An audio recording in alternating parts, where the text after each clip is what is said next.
সেই আল্লাহ আমাদের সঙ্গে আছে না নাই? তাহলে কিসের ভয়? ময়দানে নামো, নামার দায়িত্ব তোমার, আর ময়দান দখল করে দেওয়ার দায়িত্ব কার? আধারে ভয় পেও না, আধারে ভয় পেও না, আলো আছে আড়ালে, জালিমেরা পালিয়ে যাবে তুমি উঠে দাঁড়ালে। আধারে ভয় পেও না, আধারে ভয় পেও না, আলো আছে আড়ালে, জালিমেরা পালিয়ে যাবে তুমি রাস্তায় দাঁড়ালে। লিল্লাহে তাকবীর। তার জ্বলন্ত প্রমাণ আমরা পেয়েছি যখন ছাত্ররা রাস্তায় নামলো, সেনাবাহিনী পুলিশ পিছনে হটতে বাধ্য হলো, সরকার বাহাদুর পালিয়ে যেতে বাধ্য হলো। কথা বলেন ঠিক না ঠিক? এই জন্য সাহস করে রাস্তায় নামতে হবে। ভারত আমাদের ভয় দেখায় চট্টগ্রাম নিয়ে নেবে, আর আমরা আঙুল চষবো। শুধু চট্টগ্রাম নয়, সীমানার যেখানে পিলিয়ার পোতা আছে, পিলিয়ার থেকে যদি 1 বিঘের ভিতরে ঢোকো ভারত, তোমাদেরকে পাশের লাঠি দিয়ে পিটাইয়ে সোজা করা হবে। তোমাদের অনেক সৈন্য থাকতে পারে, তোমাদের অনেক পারমাণবিক বোমা থাকতে পারে, আমার সৈন্য কম, পারমাণবিক বোমা আমার নাই, কিন্তু জেনে রেখো আমার বুক ভরা ঈমান আছে, আর ঈমানের কাছে পৃথিবীর কোনো জিনিস টিকতে পারে না। রাশিয়া আফগানে যে টিকতে পারেনি, কারণ আফগানের লোকেদের কি আছে? ঈমান আছে। আমেরিকা আফগান যে টিকতে পারেনি, তাদের ঈমান আছে। সুতরাং আমরা আফগান থেকে কোনো অবস্থায় কম নই। প্রয়োজনে মাথায় কাপড়ের কাপড় বেঁধে, হাতে পাশের লাঠি নিয়ে পাশের কেল্লা তৈরি করে আবার ময়দানে নামবো, প্রয়োজনে আবার রক্ত দেব, তবু ভারত এবং জালেমের কাছে মাথা নত করবো না, করবো না, করবো না।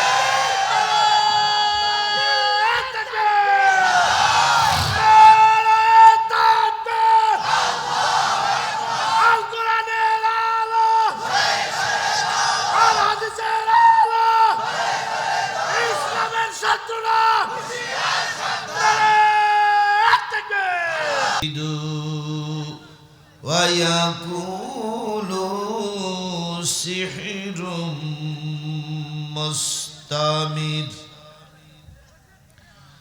وكذبوا واتبعوا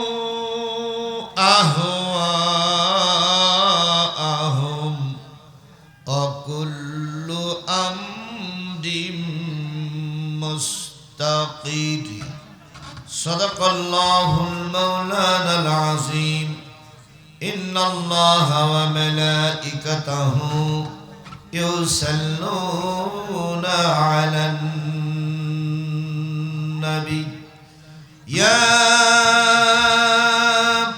أيها الذين آمنوا صلوا عليه وسلموا تسليما اللهم صل على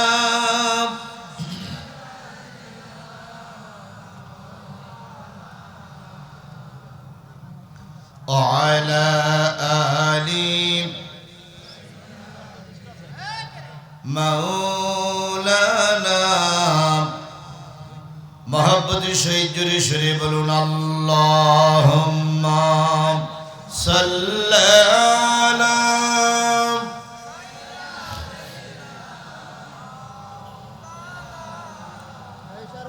وعلى آل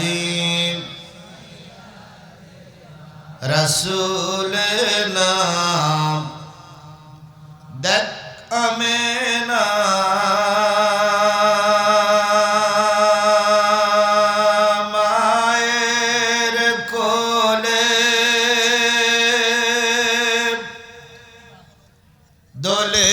শিশু ইসলাম দোলে কচি মুখে শাহাদাতের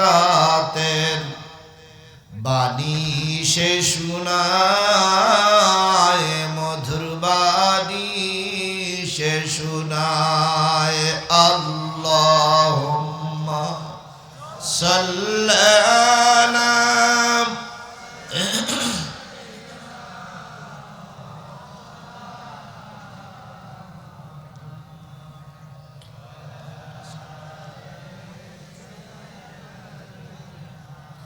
মাওলানা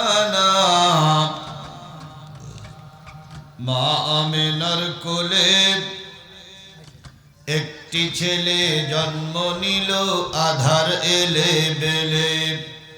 মা আমিনার কোলে একটি ছেলে জন্ম নিল আধার এলে বেলে। উঠল বাঁকা চাঁদ, চাঁদ মামাটা চাইল ছেলের একটু আশীর্বাদ। গাইল গজল ভোমরাওলি, ধরল কোকিল সুর। সুরের তোড়ে পাষাণ হৃদয় হলো যে ভাঙসুর। বইল বাতাস শান্ত হয়ে লু হাওয়া যায় থেমে। কাপন যায় গো তারা ঘেমে। মেঘ কেটে ঠিকই বেলা বাড়ে বাড়ে ছেলেটিও।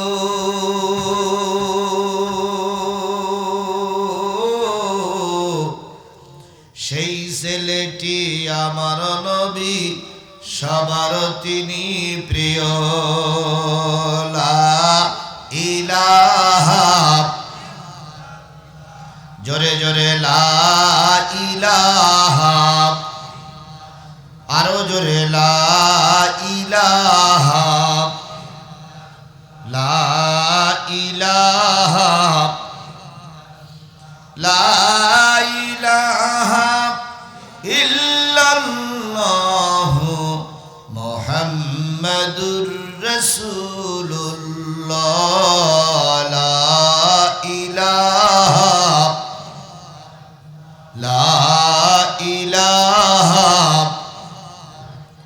লা ইলাহা ইল্লাল্লাহু মুহাম্মাদুর রাসূলুল্লাহ।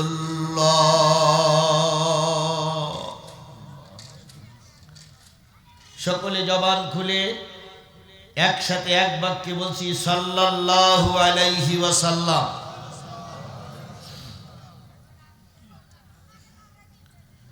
হেলফুল ফুজুল যুব সংঘের উদ্যোগে করশালিকা পুরান পাড়া বাইতুন নূর জামে মসজিদের উন্নতিকল্পে অনুষ্ঠিত হচ্ছে বাৎসরিক একদিন ব্যাপী তাফসিরুল কোরআন মাহফিল।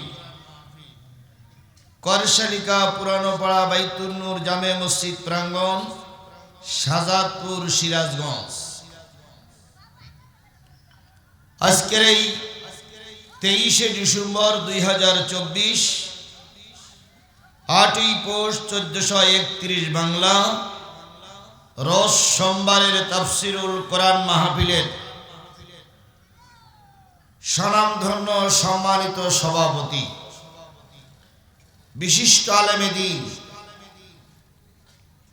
হাজারো আলেমের ওস্তাদ, ওস্তাজুল আসাতেজা, আমাদের শায়েখ, আমাদের মুরব্বী জনাব হযরত মাওলানা মোহাম্মদ আব্দুল কাদের সাহেব, সাবেক ভাইস প্রিন্সিপাল, করশালিকা রহমানিয়া আলিম মাদ্রাসা। আজকের মাহফিলের সম্মানিত প্রধান অতিথি জনাব মোহাম্মদ আরিফুল ইসলাম প্রামাণিক। আজকের মাহফিলের বিশেষ আমন্ত্রিত অতিথিবৃন্দ, আলোচনা করে ধন্য করেছেন বিশিষ্ট আলেমে দ্বীন, বিশিষ্ট ইসলামী চিন্তাবিদ, আমাদের প্রিয় মুখ, প্রিয় শায়েখ। এই অঞ্চলের দুইজন স্বনামধন্য বক্তার সঙ্গে আমার সবচেয়ে বেশি পরিচয় ছিল। একজন হচ্ছে রেজাউল করিম কাউসারি, আল্লাহ পাক তাকে দুনিয়ার থেকে উঠাই নিয়ে গেছেন। আল্লাহ তাকে জান্নাতের উচ্চ মাকাম দান করুন।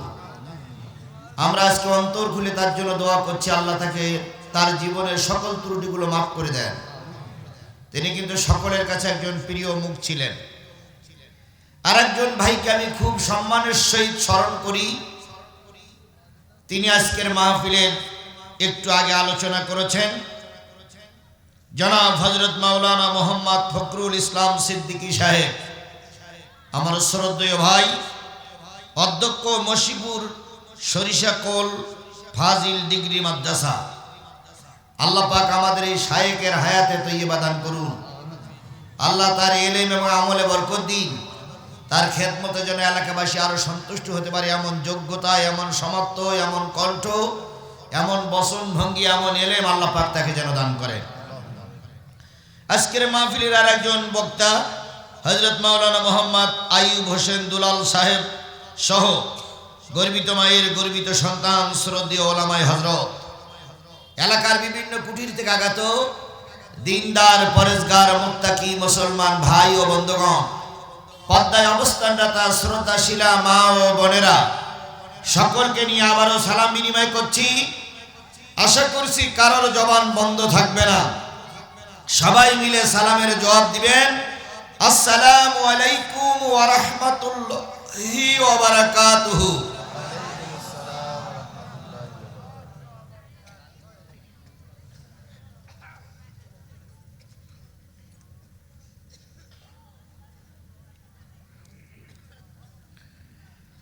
আল্লাহ পাকের দরবারে লক্ষ্য করি শুকরিয়া,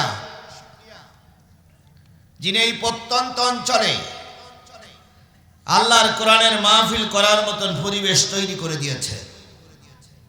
শুকরিয়া আদায় করছি সেই মালিকের, যে মালিক এই প্রচন্ড ঠান্ডার ভিতরে আপনাকে আমাকে কোরআনের মাহফিলে এসে বসার, কোরআন শোনার মতন তৌফিক দান করেছেন। এই জন্য সবাই মিলে মালিকের শুকরিয়া আদায় করছে আলহামদুলিল্লাহ। আরেকটু জোরে বলুন তো আলহামদুলিল্লাহ। আমরা কিসের টানে এখানে এসেছি? সবাই মিলে বলুন, কিসের টানে এখানে এসেছি? কোরআনের টানে এসেছি। আমরা সবাই কোরআনের পক্ষের লোক। কথা বলেন, আরেকটু জোরে বলেন। বলুন তো, আল্লাহর উপরে আর কেউ আছে? আল্লাহই হলো সকলের উপরে। কথা বলেন, ঠিক না বেঠিক? আল্লাহর পরে পৃথিবীতে সর্বশ্রেষ্ঠ যে মানুষ, সেই মানুষটার নাম কি? মুহাম্মদ রাসূলুল্লাহ সাল্লাল্লাহু আলাইহি সাল্লামের উপরে নাজিল হলেন পৃথিবীর সবচেয়ে দামি কিতাব, সর্বশ্রেষ্ঠ কিতাব। নাম কি? আরেকটু জোরে বলেন, নাম কি? তাহলে আল্লাহ সবার উপরে। রাসূল পাক সাল্লাল্লাহু আলাইহি সাল্লাম সর্বশ্রেষ্ঠ মানুষ, সর্বশ্রেষ্ঠ মানুষের উপরে হলেন, সে কিতাবটাও সর্বশ্রেষ্ঠ কিতাব। আর এই কিতাব যারা শুনতে এসেছে, বিশ্বাস করুন, বর্তমান পৃথিবীতে সবচেয়ে উত্তম মানুষ তারাই যারা আল্লাহর কোরআন শুনতে বসেছে। আপনাদের চাইতে দামি মানুষ এই এলাকার আর কেউ নাই। তাহলে আল্লাহ পাক আপনাকে দামি বানিয়ে কোরআনের মাহফিলে এসে বসার তৌফিক দিলেন, সেই আল্লাহর শুকরিয়া করা দরকার আছে না নাই? যারা রাস্তায় আছেন, আপনারা কি মুসলমান? যারা বাড়িতে আছেন, তারা কি মুসলমান? যারা দোকানে আছেন, তারা কি মুসলমান? যদি মুসলমানই হন, তাহলে পৃথিবীর সর্বশ্রেষ্ঠ কিতাবের আলোচনা হচ্ছে, আপনি বাড়ি কেন? পৃথিবীর সবচেয়ে দামি কিতাবের আলোচনা হচ্ছে, আপনি দোকানে কেন? পৃথিবীর সবচেয়ে দামি কিতাবের আলোচনা হচ্ছে, আপনি চার স্টলে কেন? তাহলে বোঝা গেল আপনি মানুষই হতে পারেন, কিন্তু সর্বশ্রেষ্ঠ মানুষ আপনি নন। এই জন্য সকলের কাছে অনুরোধ করব, কর্তৃপক্ষের কাছে অনুরোধ করব, কর্তৃপক্ষের অনেক ছেলেরা রাস্তায় ঘুরে বেড়াচ্ছে না, সবাইকে কোরআনের মাহফিলে বসতে হবে। রাস্তাঘাটে দোকানে পয়সা দিতে এতক্ষণ যারা ছিলেন থাকেন, অন্তত 1-1.5 ঘন্টা কোরআনের মাহফিলে এসে বসি। আল্লাহ আমাদের সবাইকে কোরআনের মাহফিলে কবুল করুক। সকলে মিলে বলুন আমিন। আচ্ছা, আপনারা নিশ্চয়ই মৌমাছি চেনেন, যেহেতু সরিষার ফুলির এলাকার মানুষ।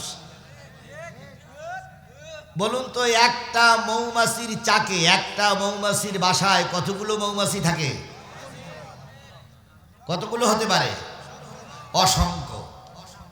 এই অসংখ্যর ভিতরে হয়তো ধরে নিলাম 3000, নাকি ওই রকম 3000। আচ্ছা, হোক, তার বেশি হোক কম হোক, আমি ধরে নেই 3000।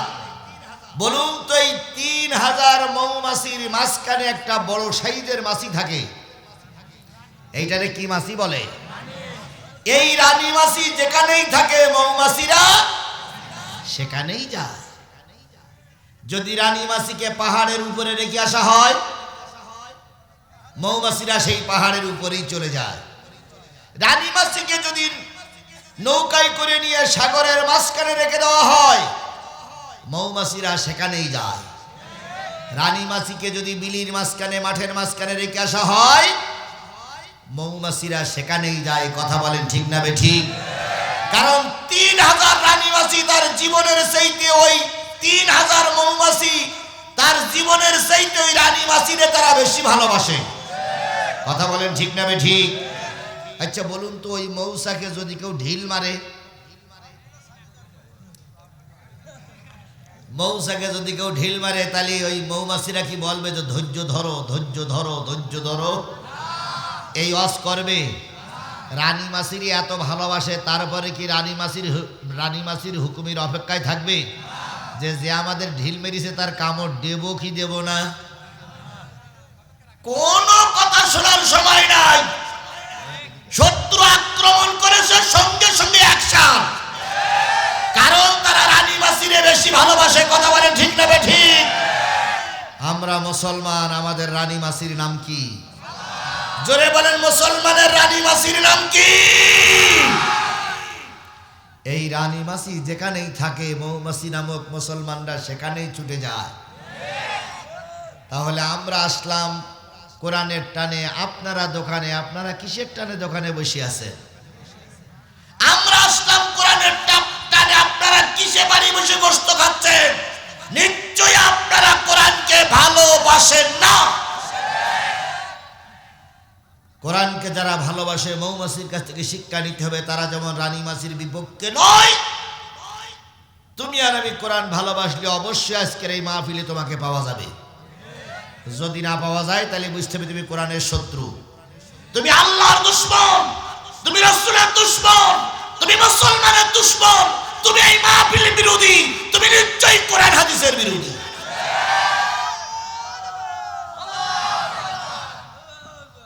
আল্লাহ আমাদেরকে কবুল করেছেন রানী মাছির মতন কোরআনকে মাঝখানে নিয়ে। যে মালিক কবুল করলেন সেই মালিকের দরবারে আবারও শুকরিয়া আদায় করছি, আলহামদুলিল্লাহ। প্রশংসা সবই কেবল তোমারি, প্রশংসা সবই কেবল তোমারি, রব্বুল আলামিন। দয়াল মেহেরবান করুণায় ভুরান, দয়াল মেহেরবান করুণায় ভুরান, আর কেউ নাই তুমি মালিক শেষ বিচারের দিন, শেষ বিচারের দিন। সর্বকালের সর্বশ্রেষ্ঠ মহামানব যিনি এসেছিলেন মানবতার মানুষের কল্যাণের জন্য। কিসের জন্য? জোরে বলুন, কিসের জন্য এসেছিলেন নবী? আমাদের মুক্তির জন্য, আমাদের কল্যাণের জন্য। তিনি নিজে ধর্ম প্রচার করতে যেয়ে মার খেয়েছেন, যখন আবার একটু ক্ষমতা ফিরে পাইছেন প্রতিশোধ নেননি। কথা বলেন, তিনি কি প্রতিশোধ নিয়েছেন? আমরা ক্ষমতার চেয়ারে বসতে পারলেই একটার বদলে 10টা পড়বে। তারপরে ক্ষমতার চেয়ারে বসেই বলে ভাতে মারবো, পানিতে মারবো, তারপর আবার বলে চুবুইয়ে চুবুইয়ে মারবে। অথচ যে ব্যক্তি চুবুই চুবুই মারতে চাচ্ছে ওই ব্যক্তির কপালে ভাত আছে কিনা উনি জানে না। 16 বছরের রাজা 16 বছরটা দেশের উপর অত্যাচার করেছে। উনি বলেছিলেন আমরা পালাই না, আমরা পালাই না। বিরিয়ানি ভাত রান্না করেছিল দুপুরবেলা খাওয়ার জন্য।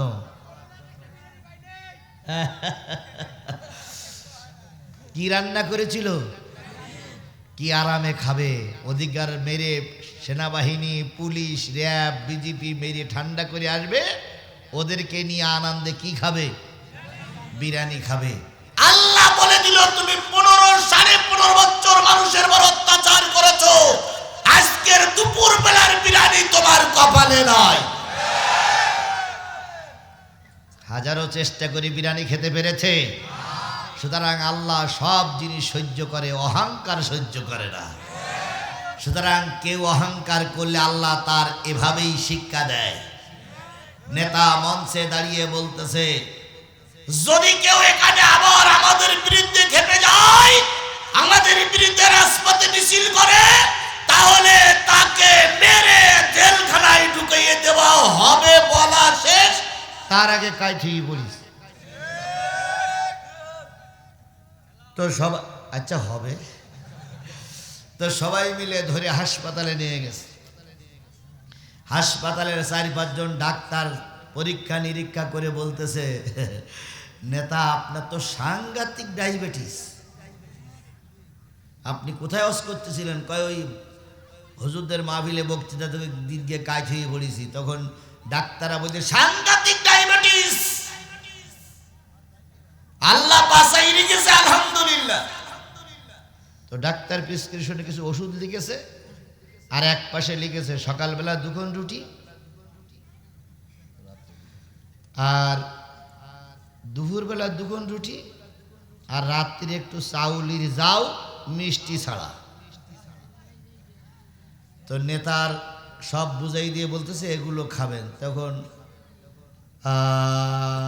নেতা বলতেছে, ডাক্তার সাহেব এই 2 কোণ রুটি আর চাউলি যাও এগুলো কি খাওয়ার আগে না পরে?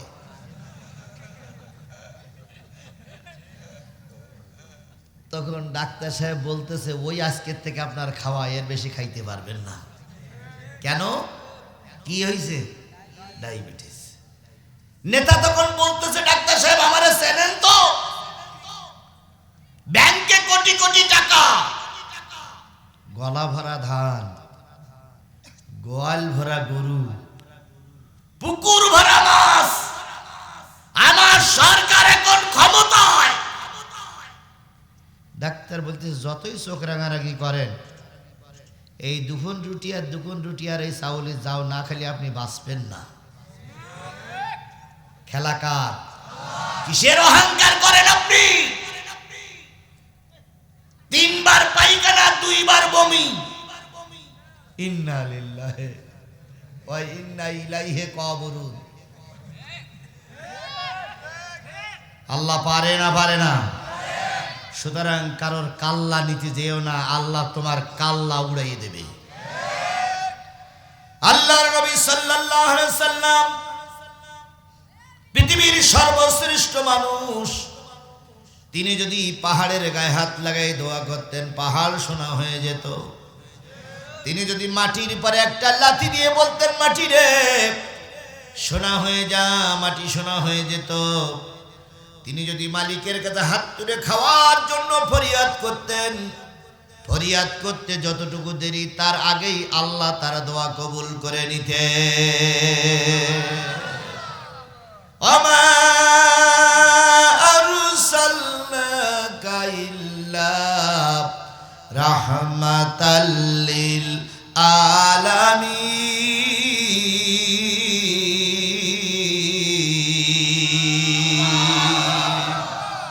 আল্লাহ নবীকে পাঠালেন রহমত হয়ে, দয়ার মানুষ বানিয়ে পাঠালেন। নবী সারা জীবন কষ্ট করেছে, একবারও কারোর কাছে হাত পাতেন নাই। আবার যখন ক্ষমতার মসনদ পেয়েছেন, যখন মিলিয়ন বিলিয়ন লক্ষ লক্ষ অর্থ হাতে এসেছে, একটা অর্থ নিজের কাছে গচ্ছিত না রেখে সব অর্থগুলো মানুষের মাঝে বিতরণ করে দিয়েছে। এরকম একটা অবস্থায় আমার নবী সাল্লাল্লাহু আলাইহি সাল্লাম যোহরের সালাতের জন্য মসজিদে গেলেন। বেলাল বলেন, আমি তাকবীর দিলাম, নবীজি নামাজে দাঁড়ালেন। অনেকক্ষণ ধরে দাঁড়িয়ে দাঁড়িয়ে কেরাত পড়লেন। রুকুতে গেলেন, রুকুতে যেই দীর্ঘ সময় নবী পার করলেন, সোজা হয়ে দাঁড়ায় না। আমরা মনে মনে ভাবতেছিলাম নবী বুঝি আর সোজা হয়ে দাঁড়াবে না।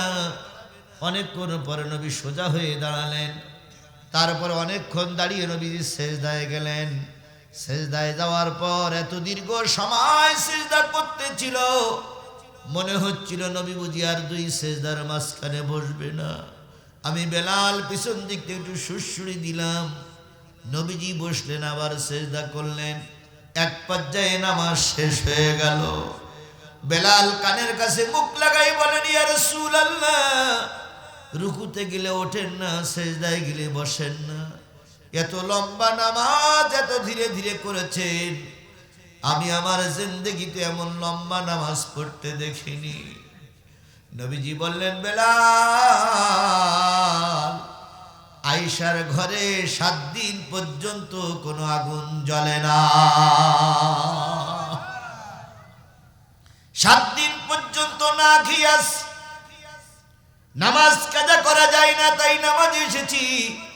কিন্তু সেজদার থেকে আর একটা সেজদা পর্যন্ত বসার শক্তি সামর্থ্য আমার নাই। নবীজি সালাত আদায় করে হুজরাখানায় চলে গেলেন। আয়েশার মুখের দিকে তাকায় বললেন, আয়েশা, কোনো খাবারের ব্যবস্থা কি হলো? হযরত আয়েশা বলেন, ইয়া রাসূলুল্লাহ, কোনো খাবার জোগাড় করতে পারিনি, আমাকে মাফ করবে। নবীজি একটু বিশ্রামের জন্য শুয়ে পড়লেন। পেটে পাথর বাঁধা, ফাঁকা জায়গাগুলো অন্য জিনিস দিয়ে পূরণ করে পায়জামার বেল্টটা বেঁধে রেখেছে। আবু বকর সালাত আদায় করে ঘরে গেলেন। যে আবু বকরের স্ত্রীকে বললেন, ঘরে কোনো খাবার আছে? কয় না। আবু বকর ওই দিন পর্যন্ত 5 দিন না খেয়ে আছে। হযরত তোমার ঘরে গেলেন, স্ত্রীকে জিজ্ঞেস করলেন, ঘরে কোনো খাবার আছে? কয় না। হযরত তোমার ওই দিন পর্যন্ত 3 দিন না খেয়েছিলেন। আবু বকর বললেন, আমি একটু নবীর দরবারে যাই, নবী যদি কিছু খায় আবু বকরকে না দিয়ে নবী খাবে না। হযরত আবু বকর সিদ্দিক রাদিয়াল্লাহু তাআলা নবীজির মসজিদ, নবীজির হুজরাখানার সামনে এসে চুপচাপ বসে আছেন। নবী যদি একটু ডাক দেয় সঙ্গে সঙ্গে ঘরের ভিতরে ঢুকবো। এমত অবস্থা ওমর আসলেন, এসে দেখে আবু বকর বাইরে বসে আছে। হযরত ওমর সালাম দিয়ে বললেন, বড় ভাই, অসময়ে মসজিদে কেন? আবু বকর বললেন, ওমর রে, 5 দিন পর্যন্ত ঘরে কোনো রুটিও নাই, খেজুরও নাই, তাই নবীর দরবারে এসেছি। নবী যদি একটু মেহমানদারি করে, তুমি এখন নবীর দরবারে কেন? ওমর বললেন, বড় ভাই, 3 দিন পর্যন্ত ঘরে কোনো খাবার নাই। দুইজন যখন কথোপকথন বলতেছিলেন, কথোপকথন চলছিল, আমার নবী বেরিয়ে এসে দুইজনের মাথায় হাত দিয়ে বলেন, আবু বকর রে, ওমর রে, তোমাদের দুইজনের কথা আমি শুনেছি। তোমরা একজন 5 দিন না খেয়ে আছো, আর একজন 3 দিন না খেয়ে আছো। আর তোমাদের নবী 7 দিন পর্যন্ত কিছুই খায় না। আমার জাতি, 7 দিন না খাওয়া নবী, 5 দিন না খাওয়া নবী, 3 দিন না খাওয়া নবী কিসের দাওয়াত দিয়ে চলেছে? আরো জোরে বলেন, কিসের দাওয়াত দিয়ে চলেছে? আর তুমি আর আমি কোরমা বিরিয়ানি খাই, পোলাও খাই, বুড়ি 3 হাত 4 হাত লতায়, তোমার মুখ দিয়ে একটা বারের জন্য ইসলামের সঠিক কথাগুলো বাহির হয় না।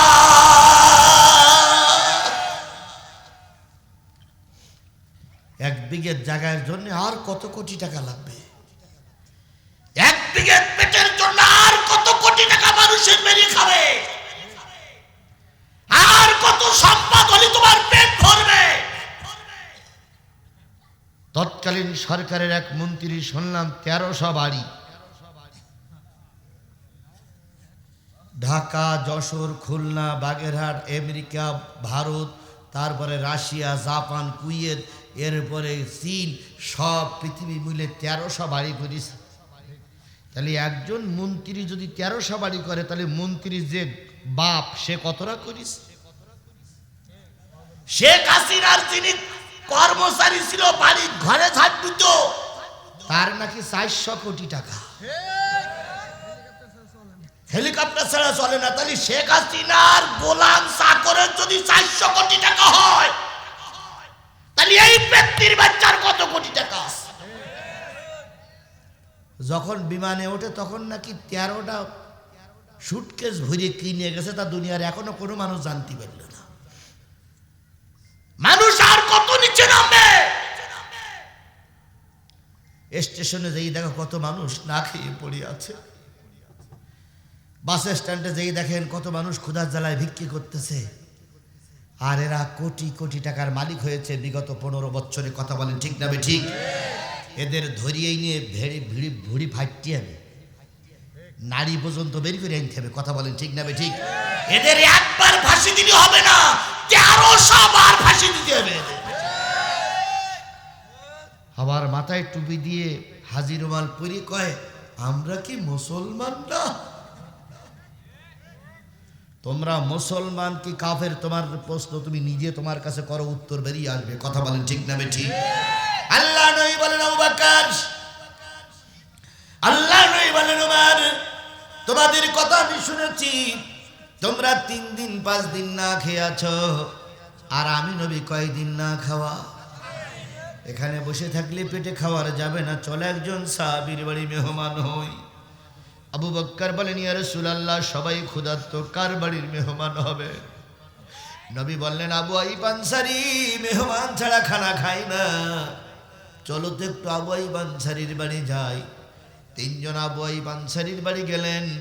বলুন তো এই 3 জনের চাইতে শ্রেষ্ঠ মানুষ পৃথিবীতে আর কেউ আছে? আর কেউ ছিল?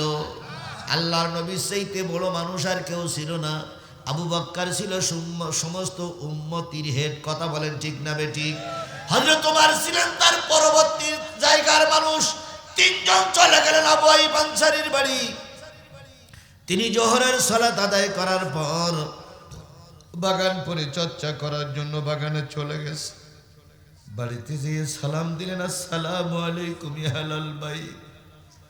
আবু আইয়ুবের স্ত্রী এসে বেরিয়ে এসে দেখে নবীর মুখটা ছোট্ট হয়ে গেছে। আবু বকর সোজা হয়ে দাঁড়াতে পারতেছে না, বারবার বসে পড়তেছে। ওমর একখানা লাঠির গায়ে হেলান দিয়ে চুপ করে দাঁড়ায় আছে। আবু আইয়ুবের স্ত্রী 3 জন মানুষের মুখের দিকে তাকাই ব্যতীত হয়ে বললেন, ও আল্লাহর পাগলেরা এই অবস্থায় কেন? নবীজি সব খুলে বললেন। এবার কিছু নাস্তা পানি দিয়ে সোজা চলে গেলেন বাগানে। খেজুর বাগানে যে বলতেছে, আবু আইয়ুব তুমি বাগান পরিচর্যা করছো, আর তোমার বাড়িতে 3 জন জান্নাতি মেহমান, তোমার বাড়িতে 3 জন জান্নাতি মেহমান, তারা না খেয়ে বারান্দায় বসে আছে।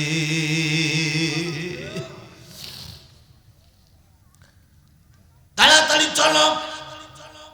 নবীজি আবু আইয়ুব আনসারী তাড়াতাড়ি আসলেন। নবীজিকে বসাই রেখে জবের রুটি তৈরি করলেন, একটু গোশত পাকালেন। নবীজির সামনে রুটি আর গোশত হাজির। আল্লাহর নবীর চোখ বেয়ে টপ টপ করে পানি গোশতের গুলোর পরে রুটির পরে পড়তেছে। আবু আইয়ুব বলতেছি, ইয়া রাসূলুল্লাহ বিয়াদবি মাফ করবেন, আসতে একটু দেরি হয়েছে, আমাকে ক্ষমা করবেন, আমাকে মাফ করে দেন। নবীজি বলেন, আবু আইয়ুব রে, একটু আমার কানের কাছে মুখটা একটু আমার মুখের কাছে তোমার কানটা লাগাও।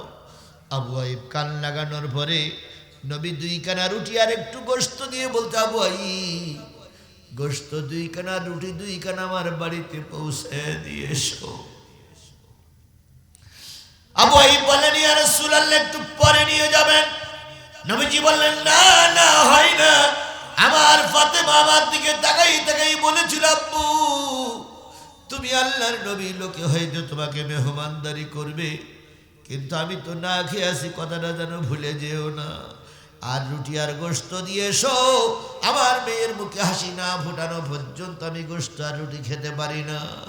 ও আমার শাহজাদপুরীর মুসলমানেরা, আল্লাহর নবী নিজের মেয়ের কথা ভুলে যান নাই। একবার নিদানের কালে এসে সেই নবী কিয়ামতের দিন কারোর কথা ভাববেন না, ভাববেন কাদের কথা? আরো জোরে বলেন কাদের কথা?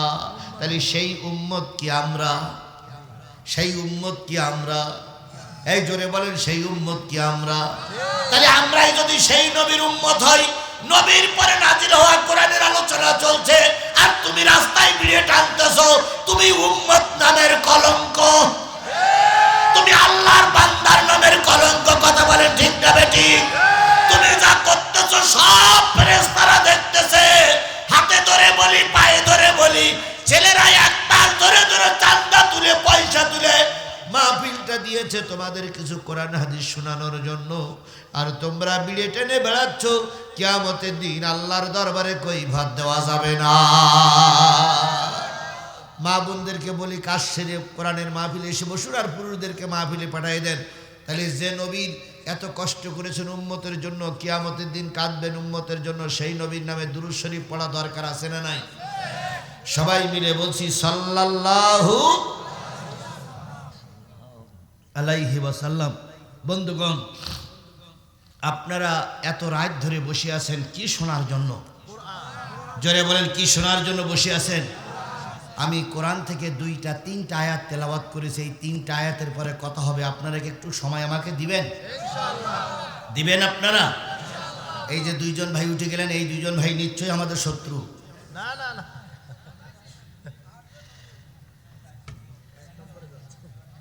কর্তৃপক্ষ যারা আছেন, যে ছেলেগুলো আমাকে রিসিভ করে নিয়ে আসলেন, আমি যুবকদের বলি, তোমাদের অনেক কষ্ট হয়েছে। একটা মাহফিল করতে গিয়ে এত বড় একটা প্যান্ডেল সাজাতে গিয়ে অনেক কষ্ট হয়েছে। কষ্ট লাঘব হবে তখন যখন মাহফিলটা সাকসেস হবে। কথা বলেন ঠিক না বেঠিক?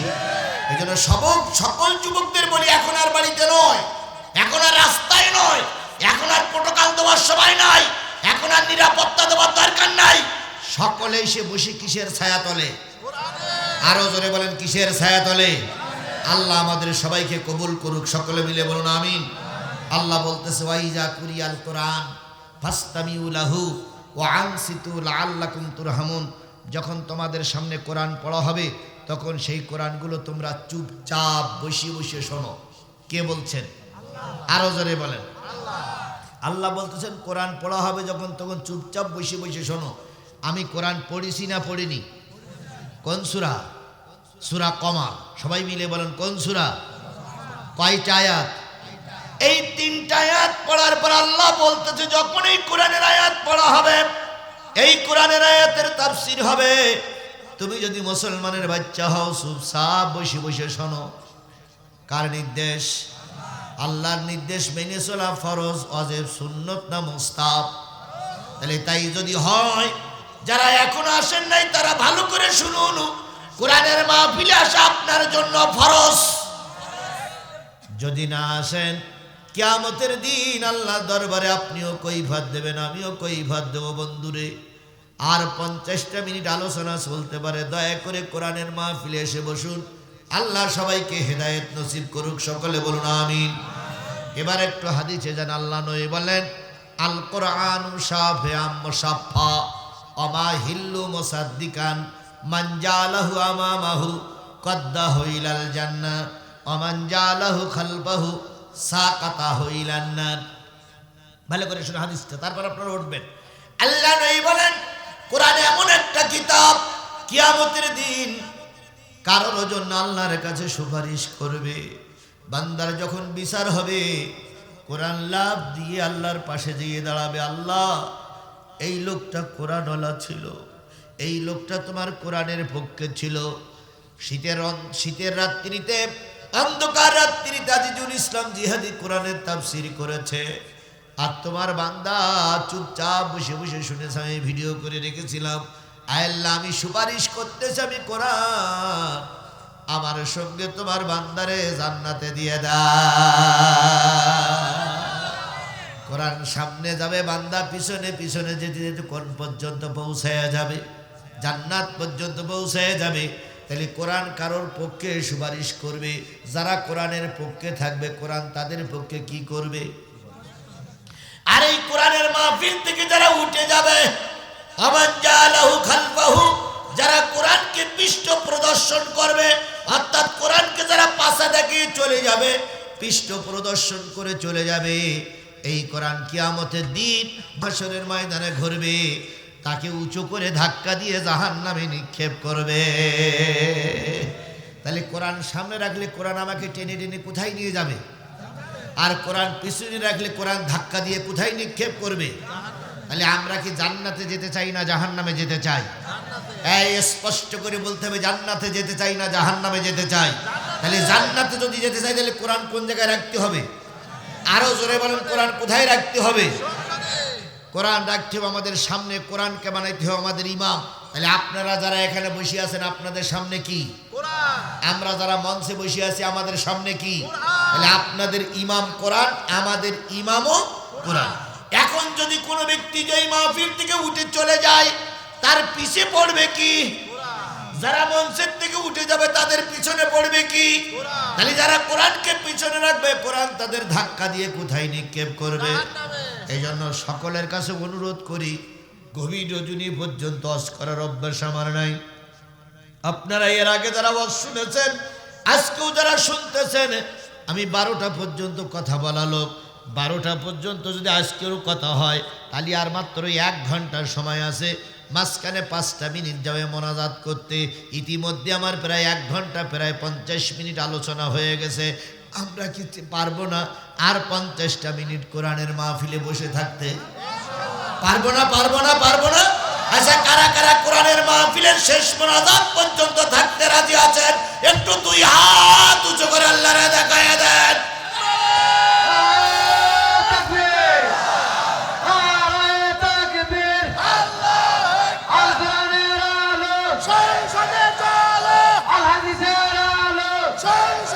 আল্লাহ এই হাতগুলোরে কবুল করুক। সকলে মিলে বলুন আমিন। কারে দেখালাম? আল্লাহকে হাত উঁচু করা দেখেছে? সত্যি দেখেছে? তাহলে আপনি হাত উঁচু করেছেন কি শুনবেন, আর আমি হাত উঁচু করেছি কি বলবো। তাহলে আপনিও ওহদার কর্মী, আমিও ওহদার কর্মী। আমি ওহদা করেছি বলবো, আর আপনি ওহদা করেছেন। যদি আমি ওহদা খেলাপ করি, আপনারা যদি ওহদা খেলাপ করেন, তাহলে আমরা কেউ ওইটা হব না ইনশাআল্লাহ। ইনশাআল্লাহ বলেন ইনশাআল্লাহ। তাহলে আল্লাহ আমাদের শেষ মোনাজাত পর্যন্ত কবুল করুক। আরো জোরে বলেন আমিন। কোন সূরা থেকে তেলাওয়াত করেছি? সূরা কমার। কমার শব্দের অর্থ তো বড় হুজুর আমার পাশে বসা, হাজারো আলেমের ওস্তাদ, উনি আমার পাশে বসা। কমার শব্দের অর্থ কি? চাঁদ। কমার শব্দের অর্থ কি? চাঁদ। আকাশে যে চাঁদ ওইটারে বলা হয় কমার। আল্লাহ রাব্বুল আলামিন বলতেছে, ইকতারাবাতিস সাআ ওয়ানশাক্কাল কমার, কিয়ামত নিকটবর্তী হয়েছে, চাঁদ দ্বিখণ্ডিত হয়ে গেছে। তাহলে কমার শব্দের অর্থ কি বুঝলাম? 27 নম্বর পারার 54 নম্বর সূরা, 55টা আয়াত, 3টি রুকু, মক্কায় অবতীর্ণ সূরা সময়ের ভিতরে একটা অন্যতম সূরা। 55টা আয়াতের ভিতর থেকে আমি আপনাদের কাছে তেলাওয়াত করেছি কয়টা আয়াত? 3টা আয়াত। এই 3টা আয়াত যখন নাজিল হলো, আল্লাহর নবীর সামনে তখন মহা বিপদ চলছে। বিপদটা কি? নবীর পক্ষে ডাইনে বামে উপরে নিচে কেউ নাই। নবীজি গোটা মক্কা নগরীতে সম্পূর্ণ একা। কালেমার দাওয়াত কেউ মেনে নিতে চায় না, বরং যখনই কালেমার দাওয়াত দিতে যায় কাফেরেরা মৌমাছির মতন চারিপাশ থেকে আক্রমণ করে। এরকম একটা সময় বিগত 15টা বছর ইসলামী আন্দোলনের নেতা কর্মীদের উপর দিয়ে চলে গেছে। কথা বলেন ঠিক না বেঠিক? একটা বারের জন্য হলেও আমরা সুন্দরভাবে ময়দানে কথা বলতে পারিনি।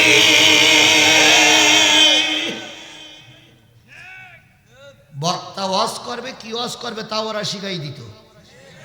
কি বলে? বক্তা মঞ্চে উঠে কথা বলবে, যদি একটু কথা উলট পালট হয়ে যায় বক্তার মাইক কেড়ে নিত ওই নেতারা। বক্তাকে অপমানিত করে লাঞ্ছিত করে মঞ্চের থেকে নামাই দিয়েছে ওই ফেরাউনের বাচ্চারা। অনেক বক্তাকে মেরে আহত করে হাসপাতালে পাঠানো লেগেছে। কথা বলেন ঠিক না বেঠিক? আবার মঞ্চে দাঁড়িয়ে অহংকারের সুরে বলতো, আমরা যেটা বলবো সেটাই হবে। আল্লাহ নবীর যে দশা ছিল বিগত 15টা বছর, অনেক আলেম ওলামাদের ওই দশাই ছিল যে সাইদির মাহফিলে 3 লাখ 4 লাখ মানুষ, 5 লাখ মানুষ, সর্বোচ্চ 10-15 লাখ মানুষ হয়েছে। সেই সাইদিকে 13টা বছর ওরা অন্যায়ভাবে জেলখানায় ভরে রেখেছিল। বাঘের বাচ্চা খাসার ভিতরে পড়ে পড়ে ধুকে ধুকে কেঁদেছে, একটিবারের জন্য প্রতিবাদ করতে পারিনি আমরা। বাইরে হাজারো চেষ্টা করেও আল্লামা সাইদিকে মুক্ত করতে পারিনি। এই জন্য লজ্জা শরমে হয়তো কিয়ামতের দিন সাইদির সামনে দাঁড়ানো সম্ভব হবে না। যদি আল্লামা সাইদি দাঁড়ায় বলে, জিহাদি তুমি না ময়দানে ছিলে, কতটুকু কাজ আমার জন্য করেছিলে, হয়তো সেদিন মুখ দেখানো যাবে না। আল্লাহর কসম, নবীজি যে বিপদে ছিল ওই রকম বিপদ বিগত 15টা বছর আলেম ওলামাদের উপর দিয়ে চলে গেছে। হয়তো অত না হলেও ওরা ওর চাইতে কিছু কম ছিল না। কথা বলেন ঠিক না বেঠিক? বলুন তো, সত্য কথাগুলো বলা গেছে না? সত্য দাওয়াত দেওয়া গেছে না? এখানে যতগুলো লোক আছেন, একটা লোক মার বেটা বুকে হাত দিয়ে বলুন তো, বিগত 3টে পিরিয়ড আমরা কি ভোট দিতে পেরেছিলাম? ভোট কেন্দ্রে যেতেই দেয়নি। সকাল 8টার সময় না, সকাল 7টার সময় না, ফজরের নামাজ পড়িয়ে মুরব্বি গেছে ভোট দিতে। যে 2 পিরিয়ডে ভোট দিতে পারিনি, এবার ভোটটা দেব। সকাল 8টার সময় দরজা খোলার সাথে সাথে মুরব্বি সামনে গিয়ে হাজির। হ্যাঁ, নির্বাচন কমিশন বলছে, চাচা কি খবর? কয় ভোট দেব। কয় নাম কি? নাম সাইবুল ইসলাম। কয় চাচা ভোট তো দেওয়াই হয়ে গেছে। চাচা বলছে, বলো কি কি করে ভোট দেওয়া হইলো? আমি তো সবাই আগে, আমার আগে তো কেউ ঢুকিনি। কয় চাচা আপনি এত সকালে আসলেন কি করে? কয় ফজরের নামাজ পড়ে আর বাড়ি যাইনি, ভোটটা দিতেই বাড়ি যাব। তা বলছে চাচা ভুল করলেন। কয় কেন? কয় আপনি হয়েছেন ফজরের নামাজ পড়ি, আর আপনার ভোট যে দেখেছে সে হয়েছে তাহাজ্জুদের নামাজ পড়ি। এই মুসলমান, কথা কি ঠিক বললাম না? ঠিক বললাম? চাচা চিন্তা করতেছে, ফজরের নামাজ পড়ি চান্স পালাম না, এখন বাড়ি দিয়ে সকিনার বাড়াই যাই, দেখি সকিনার ভোটটা হয় কিনা। চাচা বলতেছে, যাই দেখি তোমার চাচির বাড়াই দেই। তো মহিলা অঙ্গন থেকে বলতেছে, চাচা কষ্ট করে আসা লাগবে না, রাবেয়া খাতুন ভোটটা দিয়েই গেছে। আর এরাই যদি বলে আমরা সুষ্ঠু গণতান্ত্রিক দেশে গণতান্ত্রিক পদ্ধতিতে নেতা নির্বাচন হয়েছি, এ কথা বলার মতন জায়গা আমাদের আর কোথাও থাকে না। বাংলাদেশের 52 বছরের ভিতরে বহু শাসক শাসন করেছে, কেউ পালিয়ে যায়নি। একমাত্র তোমাদেরকে পালিয়ে যেতে হয়েছে, কারণ তোমরা ছিল বিশ্বের সবচাইতে বড় জালেম।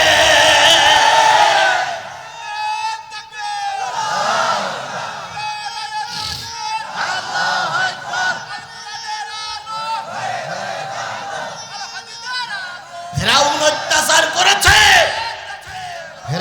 ফেরাউন অত্যাচার করেছে, কিন্তু এর মতন এত ফেরাউন অত্যাচার করেনি। ফেরাউনের ইতিহাস পড়লে আয়না ঘর পাওয়া যায়, এর আয়না ঘর ছিল। এত নিষ্ঠুর মানুষ হতে পারে? একটা মানুষকে ধরে নিয়ে গেছে, জাল জ্বলন্ত একজন যুবক, 26-28 বছরের যুবক, ধরে নিয়ে পিঠমোড়া দিয়ে বেঁধেছে, পা বেঁধেছে, গালের ভিতরে কিছু কাপড় দিয়ে মুখটা টেপ দিয়ে মেরে দিয়েছে, আয়না ঘরের ভিতরে নিয়ে বসাই রেখেছে। আলো নেই, বাতাস নেই, পানি নেই, খাদ্য নেই, কিচ্ছু নাই। আল্লাহর বান্দা ওখানে বসে টুকরে টুকরে চোখের পানি ফেলেছে, শব্দ করতে পারে না, মুখ বাঁধা। এক পর্যায়ে খাওয়া না পেয়ে, পানি না পেয়ে, আলো না পেয়ে ওভাবে কাঁচে শুয়ে পড়েছে। সেইভাবে কঙ্কালটা ওইভাবে কাঁচে পড়ে আছে। এত নিষ্ঠুর মানুষ কি করে হয়? একটা কুকুর যদি আরেকটা কুকুরের পর আক্রমণ করে, ওই কুকুরটা যখন বেড়ার গায়ে পাশা লাগাই যখন আত্মসমর্পণ করে, তখন এই হিংস্র কুকুরটা ওর পরে কি করে না? জুলুম করে না। তুমি এত বড় হিংস্র, এই কুকুরের চাইতে নিকৃষ্ট জানোয়ার ছিল এরা। একটা কুকুর আর একটা কুকুরের পরে মায়া করতে পারে? আরে কত বড় নিষ্ঠুর মানুষ! একটা মানুষ আরেকটা মানুষকে একেবারে এইভাবে মেরে দিয়েছে, একটু দয়া হয়নি। আর এখন এরা চলে গেছে, আর কিছু লোক বাকবাকুম করতেছো, ঠ্যাঙের ঘিরে ছাড়াই ভালো লাগবে।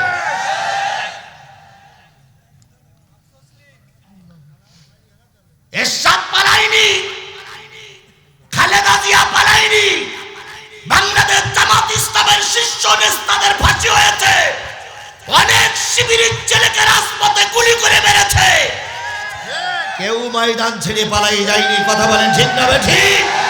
তারা তখনো ময়দানে ছিল, এখনো ময়দানে আছে।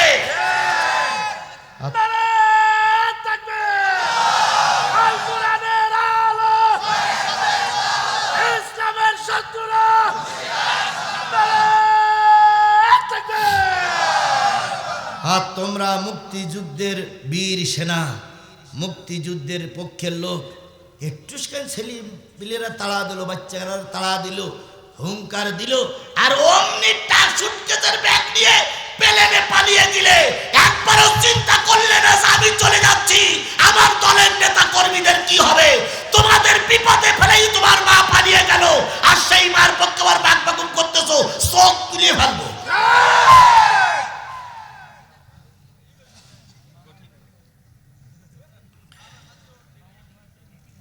আফা গেছে দুলাভাইয়ের বাড়ি,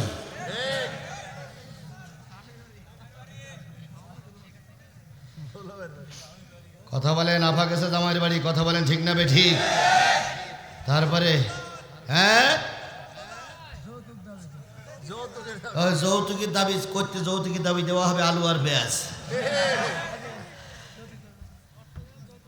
আমার ভাইয়েরা, যে জিনিসটা বোঝাতে চাচ্ছিলাম, নবীর বেলায় ওই রকম কষ্ট, নবী কালেমার দাওয়াত দিতে পারে না, আবু জেহেলের অত্যাচার, কথা বলেন ঠিক না ঠিক? এমত অবস্থায় নবী একদিন কাবার চত্বর যে দোয়া করলেন, আল্লাহ। কোন সূরার আলোচনা? কয়টা আয়াত? আলেমেরা পাশে বসে আছে, নদী আসার আগে কাপড় খুলেন না। কিছু লোক মনে করে হুজুর আয়াত পড়ে ঠিকই, কিন্তু আয়াতের ব্যাখ্যা করে না। প্রত্যেকটা ব্যাখ্যা করে বুঝাই দিব, তুমি একটু সময় দাও। প্রেক্ষাপট ছানে নজুল না জানলে কোরআনের তাফসীর করা যায় না। আমি প্রেক্ষাপট ছানে নজুল করে মূল জায়গায় যাও, আগে প্রেক্ষাপটটা আমাকে বলতে দাও, ছানে নজুলটা আমাকে পাঠ করতে দাও, তারপর মূল জায়গায় যাই। আল্লাহ নবী সাল্লাল্লাহু আলাইহি সাল্লাম দাওয়াত তাবলীগ করে করে যখন কোন ফর্মুলে আসতে পারলেন না, নবী তখন কাবার চত্বরে যেয়ে বলেন, আল্লাহ যদি আমাকে ধর্মের কাজ করতেই হয়, দুই উমরের এক উমরকে মুসলমান বানায়া দাও। কার দোয়া? নবীর দোয়া। কার কাছে? কোন জায়গায় বসে দোয়া হচ্ছে? কাবার চত্বরে। দুই উমরের এক উমরকে মুসলমান বানায়া দাও। দুই ওমর, একজন হলো ওমর ইবনে খাত্তাব, আর একজন হলো ওমর ইবনে হিশাম, যাকে বলা হয় কি আবু জেহেল। এই দুই ওমরের এক ওমরকে মুসলমান বানিয়ে দাও। দোয়া করে ফিরে আসলেন। পরের দিন বিকালবেলা একটা বুড়ো মানুষ যে বলতেছি, ইয়া রাসূলুল্লাহ, ওমর আপনাকে হত্যা করতে এসেছে। নবী বললেন, মুরব্বি পথ ছেড়ে দাও, রাইফেলের গুলি মিস হতে পারে, নবীর দোয়া বিরি মিস হতে পারে না। তোমাদের ব্যানট, তোমাদের বমগুলো কাজ করতে গিয়ে ভুল করতে পারে, কিন্তু আলেমদের দোয়া বৃথা যেতে পারে। আলেমদের দোয়া আজ হোক কাল হোক কবুল হবেই। আল্লামা সাঈদী আদালতে দাঁড়াই বলেছিলেন, এই বিচার শেষ বিচার না, আর একটা বিচার আছে। এই রায় সেই রায় নয়, আর একটা রায় দেওয়ার জন্য আরেকটা আদালত আছে, সেটা হলো আল্লাহর আদালত। আল্লাহ দুনিয়ার আদালতের রায় হলে তো জামিন পাওয়া যায়, দুনিয়ার আদালতের রায় হলে তো আপিল করা যায়, আর আল্লাহর আদালতের রায় হয়ে গেলে আর আপিল করার সুযোগ থাকে না। কথা বলেন ঠিক না ঠিক? আমার ভাইয়েরা, ওমর মুসলমান হয়ে গেলেন। ওইদিকে যাবো না, তাহলে মূল আলোচনা শেষ করতে পারবো না। কিছুদিন পরে আমির হামজা মুসলমান হয়ে গেলেন। সুবহানাল্লাহ। আস্তে আস্তে করে দেখা গেল মুসলমানের দল বাড়তি আছে বাড়তি আছে বাড়তি আছে। আবু জেহেল চিন্তা করলো এভাবে যদি মুসলমানরা বেড়েই চলে, একদিন কাবা ঘর মুসলমানরা দখল করবে, একদিন মক্কার সরকার হবে মুসলমান সরকার, একদিন মক্কায় কোরআন প্রতিষ্ঠিত হবে। দেখো তো সলে বলে কলে কৌশলে হিকমত অবলম্বন করে নবীরে দুনিয়া থেকে বিদায় করে দেওয়া যায় কিনা। এবার আবু সুফিয়ান বলল, নবীরে মারতে গেলে তো একটা দোষ তো খুঁজে বের করা লাগবে, বিনা দোষে মারলে বিশ্বের মানুষ আমাদের বিরুদ্ধে খেপে যাবে, আমাদের তো একটা সত্য হোক মিথ্যাকে ট্রাইব্যুনাল করতেই হবে। এখন যদি না করতে পারি তাহলে তো নবীরে মারা যাবে না। কি করা যায়, নবীর দোষটা বের করবো কি করে? নবীর তো কোনো দোষ আমরা খুঁজে পাই না। নবী যে নবী বলে দাবি করে, এটা সত্য কি মিথ্যা আমরা যাচাই বাছাই করতে পারি না। যাচাই বাছাই করতে গেলে নবীর মতন একজন হুজুর লাগবে, কারণ হুজুর ছাড়া হুজুর জব্দ করা যায় না, হুজুর ছাড়া হুজুরের ভুল ধরা যায় না। যুগে যুগেই হুজুরদের ভুল কারা ধরেছে? হুজুররাই ধরেছে। দেখেন না এখন তাবলীগীর মারামারি, এ পাশে টুপিওয়ালা ও পাশে টুপিওয়ালা মার বাড়ি, এক টুপিওয়ালার আর এক টুপিওয়ালার মারতেছে, আর শয়তান উপরে দাঁড়িয়ে শয়তান হাসতেছে আর বলতেছে আমার যে কাজ করার দরকার ছিল এটা তো তোরাই করতেছিস, আমাদের দেশে না থাকাই ভালো। আর হুজুররা যখন মারামারি করে গোটা বিশ্বের ইহুদিরা হাসে, হাইরে হুজুর হাইরে তাবলীগ। আমরা এমনটি চাইনি। এখান থেকে 10 বছর আগের থেকে বিশ্ব ইজতেমা হয়ে আসতেছে 2 পর্বে, এবারও 2 পর্বে হোক। সমস্যা কোথায়? সমস্যা কোথায়? ভারতের ওই হুজুর না আসলে সমস্যা কোথায়? ভারতের ওই হুজুর 10 বছর আসেনি, বিশ্ব ইজতেমা হয়নি, এবার আসতে হবে কেন? সরকার বলতেছে বছরটা বাদ থাক, সামনের বছর আমরা নিয়ে দেবো। ও হবে না, জোর করেই করবে। বলুন তো তাবলীগ মারামারি করেছে, ওটা আমাদের কিচ্ছু যায় আসে না, আমরা সাদের পক্ষেও না জোবাইরের পক্ষেও না। কিন্তু তাবলীগ মারামারি করলে দেশের ক্ষতি হচ্ছে, কারণ আমেরিকা বুঝতেছে হুজুররা মারামারি করতেছে।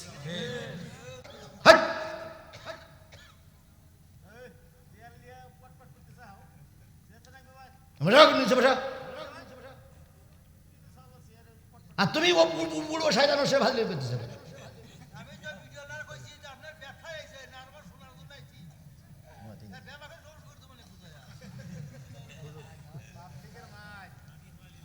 আমার ভাইয়েরা, যে জিনিসটা বোঝাতে চাচ্ছিলাম সেটা হলো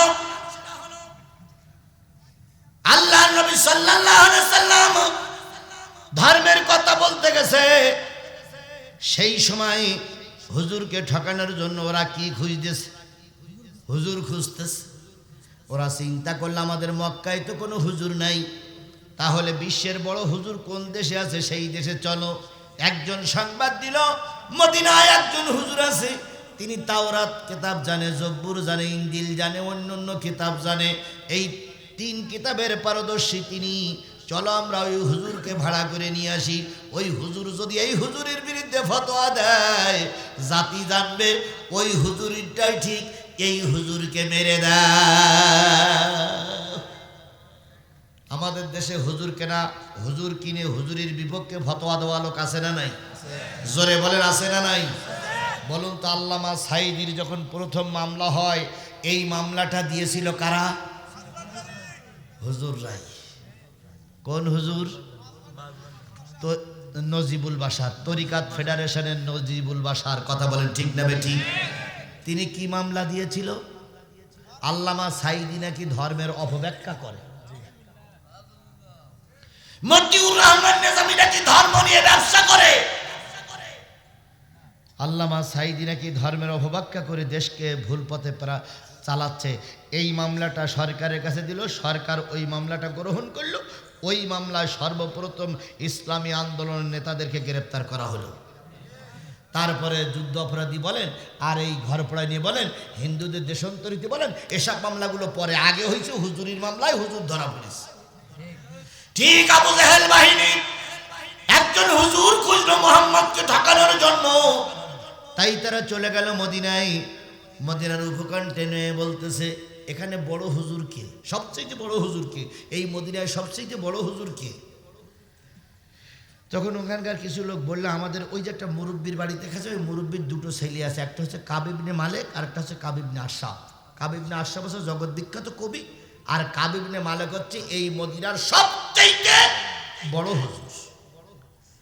উনি যখন চলে তখন 70টা উট ওনার আগে পিছনে চলে, হাজার হাজার নেতাকর্মী, ওয়াজ করতে দালালি, হাজার হাজার ভক্ত। এই লোকটাই হলো আমাদের সমাজে সবচেয়ে বড় হুজুর, কিন্তু ভিজিট কিন্তু অনেক বেশি। যে যত বড় হুজুর হয় তার ভিজিট বেশি হয় না? কোনো হুজুর বিমানে আসে, কোনো হুজুর হেলিকপ্টারে আসে, আবার কোনো হুজুর প্রাইভেট কারে আসে, কোনো হুজুর অনেক দরকার, অধিকার আবার যাওয়ার দরকার নেই, এই হুজুরের ভিজিট বেশি। আবু জেহেল বলে ভিজিট যত নাই নেক, অন্তত মুহাম্মদকে তো ঠকাই। যে মুরব্বির কাছে বলতেছে, মুরব্বি আসসালামু আলাইকুম। ওয়ালাইকুম আসসালাম, কি খবর? আমাদের দেশে এক হুজুরির আবির্ভাব হয়েছে, এই হুজুর যা কথা বলে জাদুর মতন সত্য হয়। দলে দলে লোক সেই দিকে ভিড়ে যাচ্ছে, বাপ দাদার ধর্ম সব শেষ। তখন মুরব্বি বলতেছে, তিনি কি বলে?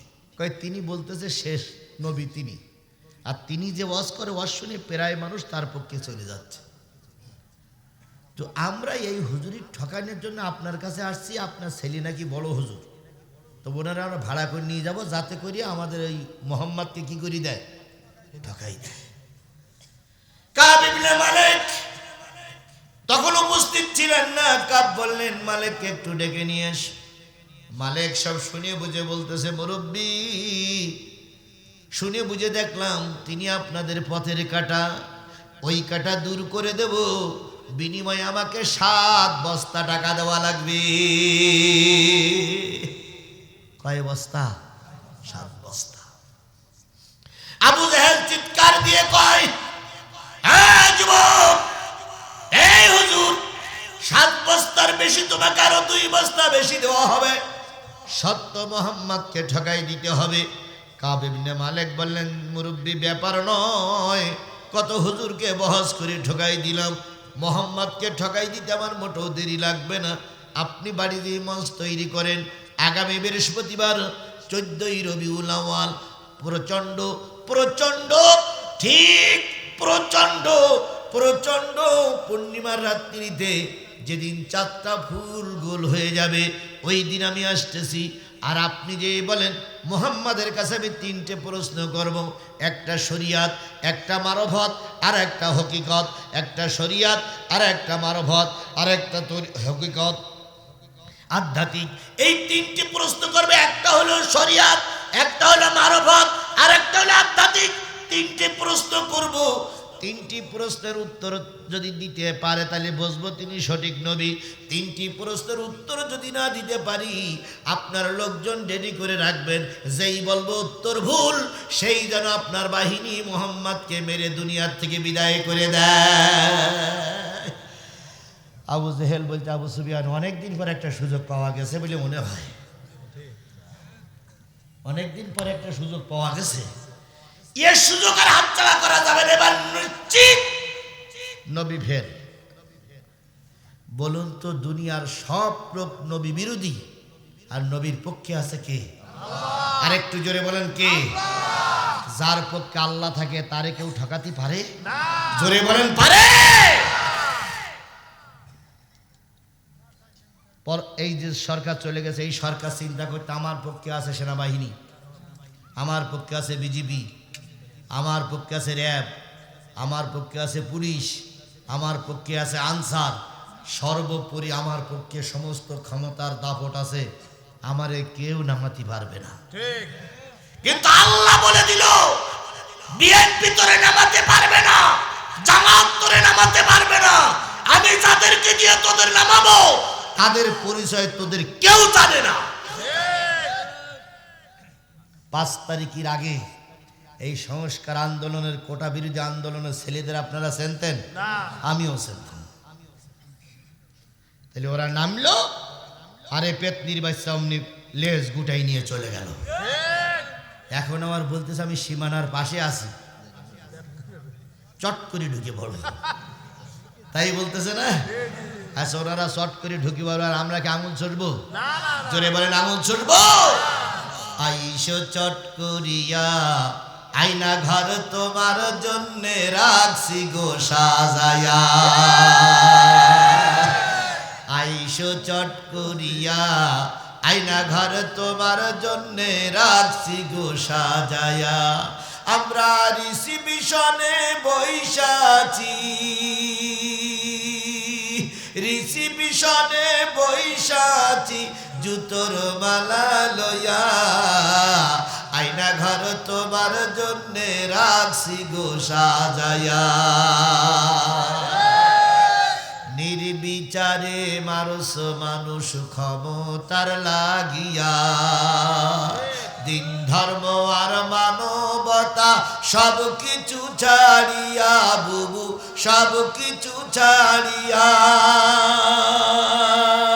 তোমার পাপের শাস্তি ও বুবু,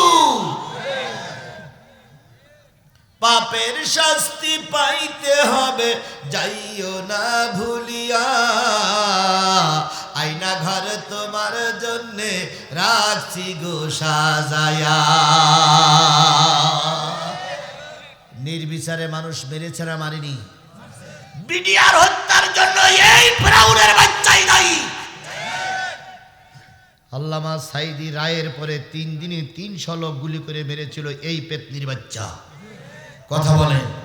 হেফাজতের আলেমদেরকে রাতের আধারে লাইট ডিভাই দিয়ে নির্বিচারে গুলি করে লাশগুলো ট্রাক ভর্তি করে নিয়ে নদীতে ফেলে দেওয়া, গরম পানি দিয়ে রক্তগুলো ধুয়ে পরিষ্কার করার জন্য এই পেতনির বাচ্চাই দায়ী।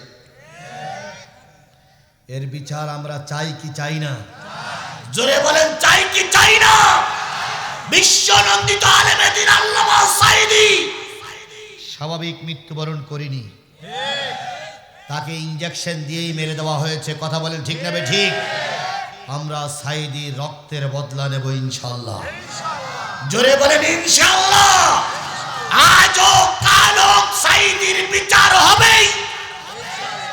যারা যারা বিচারের কাজে সহযোগিতা, যারা ওই অন্যায় কাজে সহযোগিতা করেছো, প্রত্যেকটা অন্যায়কারীর বিচার বাংলার জমিনে হবে। কথা বলেন ঠিক না ঠিক? কাউকে বাংলার জনগণ ছেড়ে দেবে? আমার ভাইরা, কয় বস্তায় চুক্তি হলো? কতই পূর্ণিমা, কতই 14ই রবিউল আউয়াল পূর্ণিমার রাত্রিতে হুজুর আসবে, প্রশ্ন করবে কয়টা? শরিয়াত, মানবত, আধ্যাত্মিক। আবু জেহেল বলতেছে বাবা বায়না কই 3 বস্তা দিয়ে যান আর 4 বস্তা দেবেন মোহাম্মদকে ঠকানোর পরে, আর আপনার বাহিনী ঠিক করে রাখবেন। আমি শুধু একবার বলবো হয়নি, সঙ্গে সঙ্গে কাল্লা আলাদা করে ফেলবেন। আবু জেহেল বলতেছে সব আমার, 50,000 বাহিনী রেডি থাকবে। একজন মানুষের মারার জন্য কয় হাজার? 50,000। কত প্রস্তুতি! এ শেখ হাসিনা সেই ওপরের প্রস্তুতি আবু জেহেলের। কত প্রস্তুতি! মেরেই দেবে, মেরেই দেবে, মেরেই দেবে। নবী সাল্লাল্লাহু আলাইহি সাল্লাম কিছুই জানে না, ষড়যন্ত্র চলছে। এবার নির্ধারিত দিন বড় হুজুর চলে আসবে, তার খাদেম নিয়ে আসলো 5 জন। নির্ধারিত দিনের আগেই আবু কুবাস পাহাড়ের পাদদেশে বিরাট মঞ্চ তৈরি হলো। মঞ্চে এরম পাশাপাশি 2টা চেয়ার দেওয়া হয়েছে, বিরাট বিরাট দামি চেয়ার। একটা হলো সোনার চেয়ার আর একটা হলো রূপার চেয়ার। সোনার চেয়ারে বসবে প্রধান বক্তা, রূপার চেয়ারে বসবে সভাপতি। বলুন তো এই মাহফিলের সভাপতির নাম কি? আবু জেহেল। আর ওই মাহফিলের প্রধান বক্তা হলো কাব ইবনে মালিক। উনি আসতেছেন কোথার থেকে? মদিনার থেকে। ওনার ভিজিট কয় বস্তা টাকা? 7 বস্তা টাকা ভিজিটের হুজুর আসতেছে। মানুষ 50,000 আসছে। আবু জেহেলের বাহিনী আরো কিছু মানুষ আসছে তারা দেখার জন্য। বিরাট হুজুর। নির্ধারিত সময় চলে আসলো। একদিন আগে আল্লাহর নবী মুহাম্মদের কাছে এরকম ছোট্ট একটা কাগজ চলে গেল। কাগজটা যখন নবীর হাতে দিয়ে আসলো, ওদের দলের লোক, নবীজি লিখতেও জানেন না, পড়তেও পারেন না। আল্লাহ নবী ওমরকে ডেকে বলেন, ওমর দেখো তো চিঠিতে কি লেখা আছে। হযরত ওমর রাদিয়াল্লাহু তাআলা লিখতে পারতেন, পড়তে পারতেন। তিনি চিঠিখান খুলে কাঁদতেছে আর বলতেছে, ইয়া রাসূলুল্লাহ, আর বুঝে আগামীকাল আপনারে পাওয়া যাবে না, আজকে মনে হয় আপনাকে ওরা শেষ করে ফেলবে। নবীজি বললেন, ওমর রে, চোখের পানি ফেলে কাঁদো কেন? চিঠিতে কি লেখা আছে? ইয়া রাসূলুল্লাহ, ওরা একটা ট্রাইব্যুনাল তৈরি করেছে, ওই ট্রাইব্যুনালে একজন ইহুদি হুজুর আসতেছে, আর আবু জেহেল তার বাহিনী থাকবে, তারা আপনাকে প্রশ্ন করে ঠকাবে। ওরা থাকবে 50,000 আর অন্য নেতারা থাকবে, কিন্তু সত্য জুড়ে দিয়েছে আপনি একা থাকবেন, সঙ্গে আমরা কেউ যেতে পারবো না। এর নাম গণতন্ত্র না, এর নাম কি? এর নাম গণতন্ত্র। আমাদের দেশের গণতন্ত্র এরকমই চলেছে। আল্লামা সাঈদীর বিরুদ্ধে ওরা 300 সাক্ষী দিতে পারবে, কিন্তু আল্লামা সাঈদীর পক্ষে তার ছেলেরাও সাক্ষী দিতে পারবে না। এর নাম কি তন্ত্র? গণতন্ত্র। নবীজি বললেন, আমার চিঠি বন্ধ করো। বন্ধ করার পরে বলতেছে, গুনে গুনে দেখো তো আমাদের দলে কয়জন? ইয়া রাসূলুল্লাহ, যতটুকু জানি আমাদের দলে এখন পুরুষ লোক আছে 40 জন, আর মহিলা ছোটগুলো বাদ। নবীজি বলেন, 40 জনকে সব আমার রাত্রে আমার বাড়ি আসতে বলো। 40 জন যাওয়ার পরে নবী বললেন, এই 40 জন লোক আগামীকাল সন্ধ্যার আগেই ওদের 50,000 লোকের ভিতরে 2 জন করে এক জায়গায় বসে থাকবা। কয়জন করে? কয়জন লোক? 40 জন লোক যদি 2 জন করে এক জায়গায় বসে, তাহলে কয় জায়গায় বসবে? 20 জায়গায় বসে কি করবো? আল্লাহ নবী বললেন, যখন দেখবা ওরা অন্যায় ভাবে একটা রায় দিচ্ছে, এই 20টা জায়গা থেকে 40 জন লোক দাঁড়িয়ে বলবা, এ আইন মানি না। লোক কয়জন? 20 জায়গা থেকে দাঁড়াই বলবা। মঞ্চে যারা থাকবে তারা বুঝবে যে এই কাফেলার ভিতরে সব লোক নবীর। উদু ইলা সাবিলি রব্বিকা বিল হিকমা। আচ্ছা, এই মাহফিলের থেকে 10 জন লোক দাঁড়িয়ে যদি বলে, হুজুর আপনি ওয়াজ চালাইয়ে যান, সব আমরা আপনার পক্ষে আছি, এখানে যদি কোনো আওয়ামী লীগ লোক থাকে তাহলে বুঝবে যে এই লোকগুলো সব হুজুরির। কিন্তু মাঝখানে আমার মাত্র কয়জন? এর নাম হচ্ছে উদু ইলা সাবিলি রব্বিকা বিল হিকমা। সাহাবীরা তাই করলেন। পরের দিন সন্ধ্যার পরে সিটিং বসে গেল। আবু জাহেল, আবু সুফিয়ান, উতবা, সাহেবা, ওয়ালিদ ইবনে মুগিরা, দেশি নেতা বক্তৃতা শুরু করলো। এক পর্যায়ে আবু জেহেলের বক্তৃতা শেষ, তারপরে কাব ইবনে মালিক ফিনিশিং দেবে, শেষ বক্তা। আবু জেহেল দাঁড়িয়ে বলতেছে, ভাইরা আমার, বোনেরা আমার, মোহাম্মদকে অনেক লোভ দেখালাম, অনেক সম্পদের মমতা দেখালাম, অনেক প্রীতি দেখালাম, অনেক সুযোগ দিলাম, অনেক অর্থ দিলাম, অনেক কিছু করলাম, মোহাম্মদ আমাদের কথা শুনলো না। সুতরাং আজকের এই ময়দানে মোহাম্মদের আসার কথা ছিল, আসি নাই। আগামীকাল মোহাম্মদকে যেখানেই পাবে সেখানেই হত্যা করবে, কোনো মামলা হবে না, কোনো বিচার হবে না, বিনা বিচারে মোহাম্মদকে মেরে ফেলবে। তোমাদের নামে কেউ মামলা দিলে কোর্টের বলি দেবো যেন মামলা না দেয়, পুলিশের বলি দেবো যেন আসামি না ধরে। মোহাম্মদের পক্ষে কেউ কথা বলতে আসবে না, কারণ মোহাম্মদ আমাদের সম্মান রাখিনি, মোহাম্মদকে বাঁচানো যাবে না। এতক্ষণ নবী ময়দানে নেই, 40 জন সাথী আছে, কিন্তু নবী ময়দানে নেই। নবী কাবার উত্তর প্রান্তরে দাঁড়িয়ে আল্লাহর সাহায্যের কামনা করছে। এবার জিবরিল এসে বললেন, হে দোস্ত, এবার আপনি ময়দানে যান। সুবহানাল্লাহ। কি রাত? পূর্ণিমার রাত, আলো নাই। পূর্ণিমার রাত্রে আবু জাহেল বক্তৃতা করতে করতে হঠাৎ করে খেয়াল করে উত্তর দিক থেকে একটা লোক মাথায় একখানা রুমাল দিয়ে হাঁটি হাঁটি পা পা করে ময়দানের দিকে আসতেছে। আবু জেহেল আবু সুফিয়ানের দেখে বলে, আবু সুফিয়ান, কেডা আসতেছে একটু দেখো তো। আবু সুফিয়ান মাথা উঁচু করে বলতেছে, মুহাম্মাদই আসতেছে সাল্লাল্লাহু আলাইহি ওয়াসাল্লাম। আবু জেহেল বলতেছে, না আসাই ভালো ছিল, কারণ নবীর কাছে এই যে 7 বস্তা টাকা চুক্তি করা হুজুর, এ পারবে না, নবী জিতে যাবে। আরেকটু জোরে বলা যাবে না সুবহানাল্লাহ? নবী কি হয়ে যাবে। ওরাও জানতো নবী ভালো লোক, কথা বলে ঠিক না বেটি? শুধু ইচ্ছা করে ওরা নবীর বিরোধিতা করত। যারা আল্লামা সাইদির মেরেছে তারা সাইদি ভালো না খারাপ এরা জানতো না? জোরে বলেন জানতো না? মেরে দিয়েছিল কেন? শুধু এই ক্ষমতা পাকাপোক্ত করে রাখার জন্য আর ওই ভারতের মন জয় করার জন্য। দুলাভাইয়ের মন জয় করার জন্য আপা সব সময় ব্যস্ত ছিল। আপা তো এক সময় বলেই দিয়েছিল যে আমি ভারতকে যা দিয়েছি ভারত সারা জীবন মনে রাখবে। নির্লজ্জ বেহা। বলুন তো, কোন নারী যদি কারো ইজ্জত বিক্রি করে তাহলে পরে এসে বলতে পারে যে আমি ওই বাগানে ওর কাছে ইজ্জত বিক্রি করেছি, কথা বলতে পারে না? আর এরা বলে আমি সব দিয়ে দিয়েছি। সব দিয়ে দিয়েছি মানে কিচ্ছু রাখিনি। দরজা বন্ধ করে গোপন বৈঠক করতে গিয়ে সব দিয়ে আইছে। নির্লজ্জ বেহা। 18 কোটি মানুষের মুখ পড়াইছে এই বেহা নারী, এই বেহা নারী, এই বেহা। আমি সব দিয়ে আইছি। বলতে গেলেও তো একটু হিসেব কিন্তু বলা লাগে, কথা বলে ঠিক না ঠিক? বলতে গেলে আসলে বলতে গেলে কি সত্যটা এমনি মুখ ফসকে বেরিয়ে যায়। ওই রাজশাহী এক জায়গায় ডিসেম্বর তো এখনো যায়নি, 16 ডিসেম্বরে বিজয় দিবস হচ্ছে।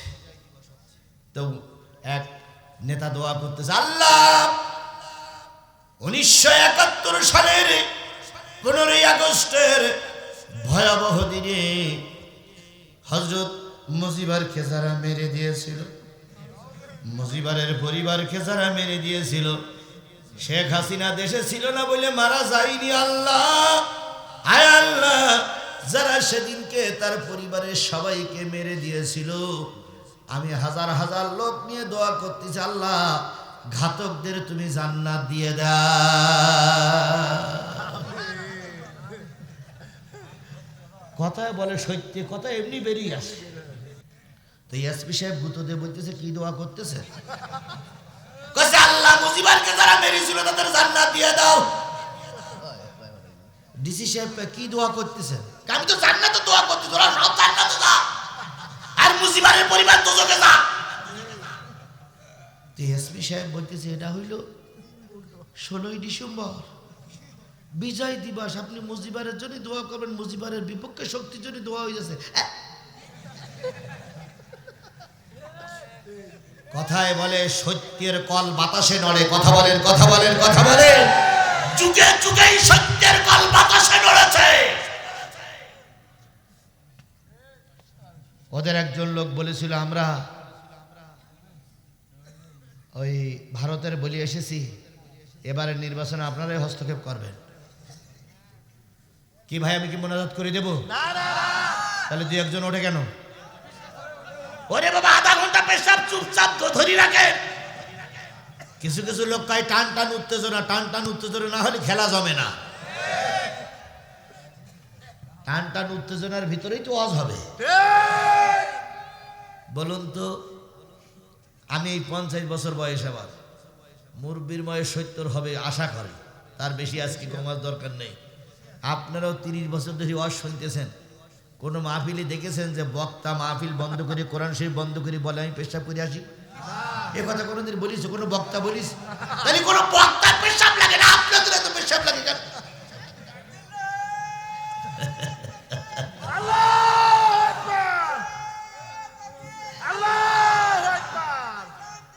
আবার তো 11:30 পার হয়ে গেছে, আর খুব যদি হয় আধা ঘন্টা, আধা ঘন্টার সময় টায়ার টেনে টেনে বসা যাবে না। পাশের থেকে কোন লোকজন না ওঠে, আল্লাহ সবাইকে কবুল করুক। আরো জোরে বলেন আমিন। আচ্ছা হোক, আচ্ছা চুপ থাকেন তো, চুপ করে থাকলে রহমত বেশি হয়। এই দেখেন, এই আর এক লোক টান টান উত্তেজনা।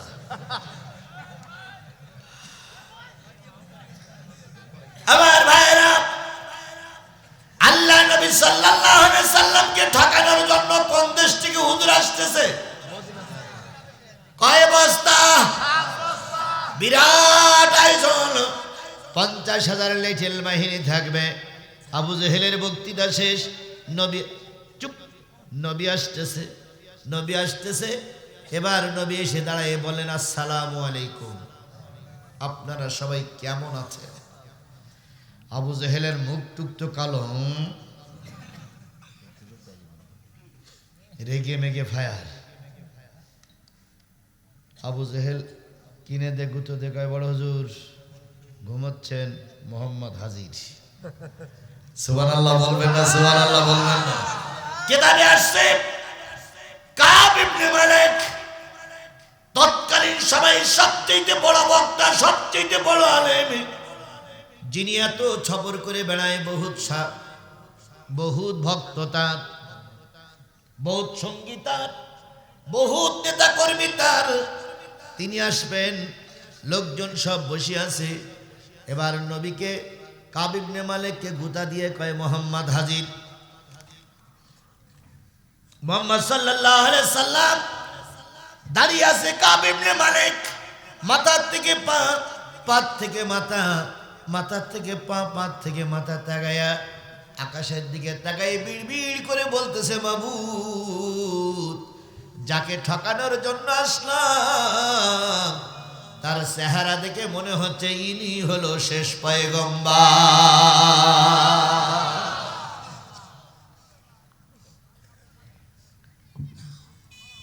কথায় বলে, যে কাটা হুল হয় সে হুল হয়েই বেরোয়, তাই না ভাই? আল্লাহ নবী সাল্লাল্লাহু আলাইহি সাল্লামকে দেখে কাব ইবনে মালিক যখন অবলোক নয়নে তাকায় আছে। আবু জেহেল কয়, হুজুর 7 বস্তা টাকার কথা কি ভুলে গেছেন নাকি? এত সুন্দর করে কি দেখতেছেন? না না, চেহারাটা সুন্দর তো, তাই একটু দেখতেছিলাম। অর্থলোভী মানুষ সত্য জেনেও সত্যটা স্বীকার করে না। আবু জেহেল বলতেছে, আপনি আপনার কাজ শুরু করেন। কাব ইবনে মালিক বলতেছে, আপনি কি মুহাম্মদ সাল্লাল্লাহু আলাইহি ওয়াসাল্লাম? জি। আপনি বলে আল্লাহর নবী বলে দাবি করেছেন, যে কোনো লোক তো নবী বলে দাবি করে না, আপনার মাথায় ঘুণ ঢুকলো কেন? আল্লাহ নবী দাঁড়িয়ে বললেন, কাব ইবনে মালিক ভাই আমার, আমি নবিয়তের দাবিদার নই, আল্লাহ আমাকে নবুয়ত দিয়েই পাঠিয়েছেন। আরেকটু জোরে বলেন সুবহানাল্লাহ। মা কানা মুহাম্মাদুন আবা আহাদিম মির রিজালিকুম ওয়ালাকির রাসূলুল্লাহি ওয়া খাতামান নাবিয়্যিন। লাকাদ জাআকুম রাসূলুম মিন আনফুসিকুম আজিজুন আলাইহি মা আনিতুম হারিস। আর কোনো দলিল দরকার নেই, 2টা দলিলই আনাম। অনেক দলিল আছে, তার ভিতরে 2টা দলিল দিয়ে গেলাম। আমার ভাইয়েরা, আল্লাহর নবীর কথা শুনে কাব ইবনে মালিক বলতেছে, তাই যদি হয়, আপনি যদি আল্লাহর নবী হন, প্রতিটা নবীর মুজিজা ছিল, প্রতিটা নবীর পরে ওহী নাজিল হয়েছে, প্রতিটা নবীকে আল্লাহ গাইড দিয়েছে, জিবরাইল আমিন এসে তাকে হেফাজত করেছে। আপনি যদি আল্লাহর নবী হন, আমি আপনার কাছে 3টি প্রশ্ন করব, 3টি প্রশ্নের উত্তর যদি আপনি দিতে পারেন তাহলে বুঝবো আপনি আল্লাহর পয়গম্বর। আর যদি আপনি উত্তর দিতে না পারেন, বুঝবো আপনি মিথ্যাবাদী। জনগণ 50,000 লাঠি দিয়ে আপনাকে পিটাইয়ে শায়েস্তা করবে। অমনি 50,000 লিটিল বাহিনী বলতেছে, জয় বাংলা।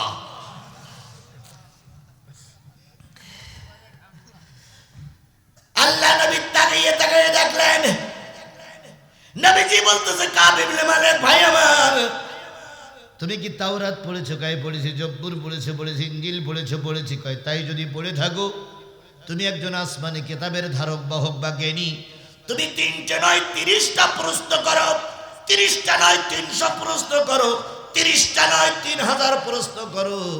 আমার আল্লাহ যদি আমার সহায় থাকে, প্রতিটা প্রশ্নের উত্তর আমি আল্লাহর পক্ষ থেকে জেনে জেনে দিয়ে দেব। যাদের হৃদয় আছে আল্লাহর ভয়, তারা কভু পথ ভুলে যায় না, তারা কভু পথ ভুলে।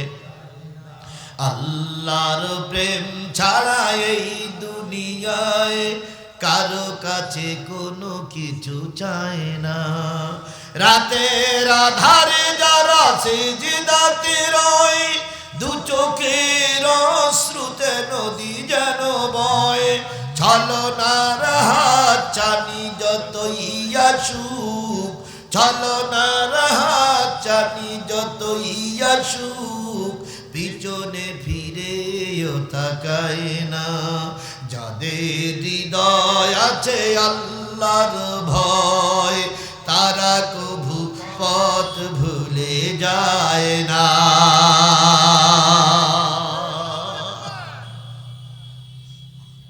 নবীজি আবু জেহেলকে দেখে কি ভয় পেয়ে গেলেন? না, আরো সাহস নিয়ে কথা বলতে শুরু করলেন, কারণ জানে এই 50,000 লোক আমার পক্ষে নেই, কিন্তু আমার পক্ষে বিরাট শক্তি আছে। তিনি কে? জোরে বলেন, তিনি কে?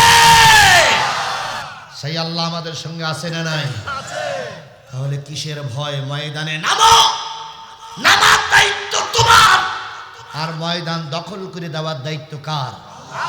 আধারে ভয় পেও না, আধারে ভয় পেও না, আলো আছে আড়ালে, জালিমেরা পালিয়ে যাবে তুমি উঠে দাঁড়ালে। আধারে ভয় পেও না, আধারে ভয় পেও না, আলো আছে আড়ালে, জালিমেরা পালিয়ে যাবে তুমি রাস্তায় দাঁড়ালে। লিল্লাহে তাকবীর। তার জ্বলন্ত প্রমাণ আমরা পেয়েছি, যখন ছাত্ররা রাস্তায় নামলো, সেনাবাহিনী পুলিশ পিছনে হটতে বাধ্য হলো, সরকার বাহাদুর পালাই যেতে বাধ্য হলো। কথা বলেন ঠিক না ঠিক? এই জন্য সাহস করে রাস্তায় নামতে হবে। ভারত আমাদের ভয় দেখায়, চট্টগ্রাম নিয়ে নেবে, আর আমরা আঙুল চষবো। শুধু চট্টগ্রাম নয়, সীমানার যেখানে পিলিয়ার পোতা আছে, পিলিয়ার থেকে যদি 1 বিঘা ভিতরে ঢোকো ভারত, তোমাদেরকে পাশের লাঠি দিয়ে পিটাইয়ে সোজা করা হবে। তোমাদের অনেক সৈন্য থাকতে পারে, তোমাদের অনেক পারমাণবিক বোমা থাকতে পারে, আমার সৈন্য কম, পারমাণবিক বোমা আমার নাই, কিন্তু জেনে রেখো আমার বুক ভরা ঈমান আছে। আর ঈমানের কাছে পৃথিবীর কোনো জিনিস টিকতে পারে না। রাশিয়া আফগানে যে টিকতে পারেনি, কারণ আফগানের লোকেদের কি আছে? ঈমান আছে। আমেরিকা আফগান যে টিকতে পারেনি, ওদের ঈমান আছে। সুতরাং আমরা আফগান থেকে কোনো অবস্থায় কম নই। প্রয়োজনে মাথায় কাপড়ের কাপড় বেঁধে, হাতে পাশের লাঠি নিয়ে পাশের কেল্লা তৈরি করে আবার ময়দানে নামবো। প্রয়োজনে আবার রক্ত দেব, তবু ভারত নামক জালেমের কাছে মাথা নত করবো না, করবো না, করবো না।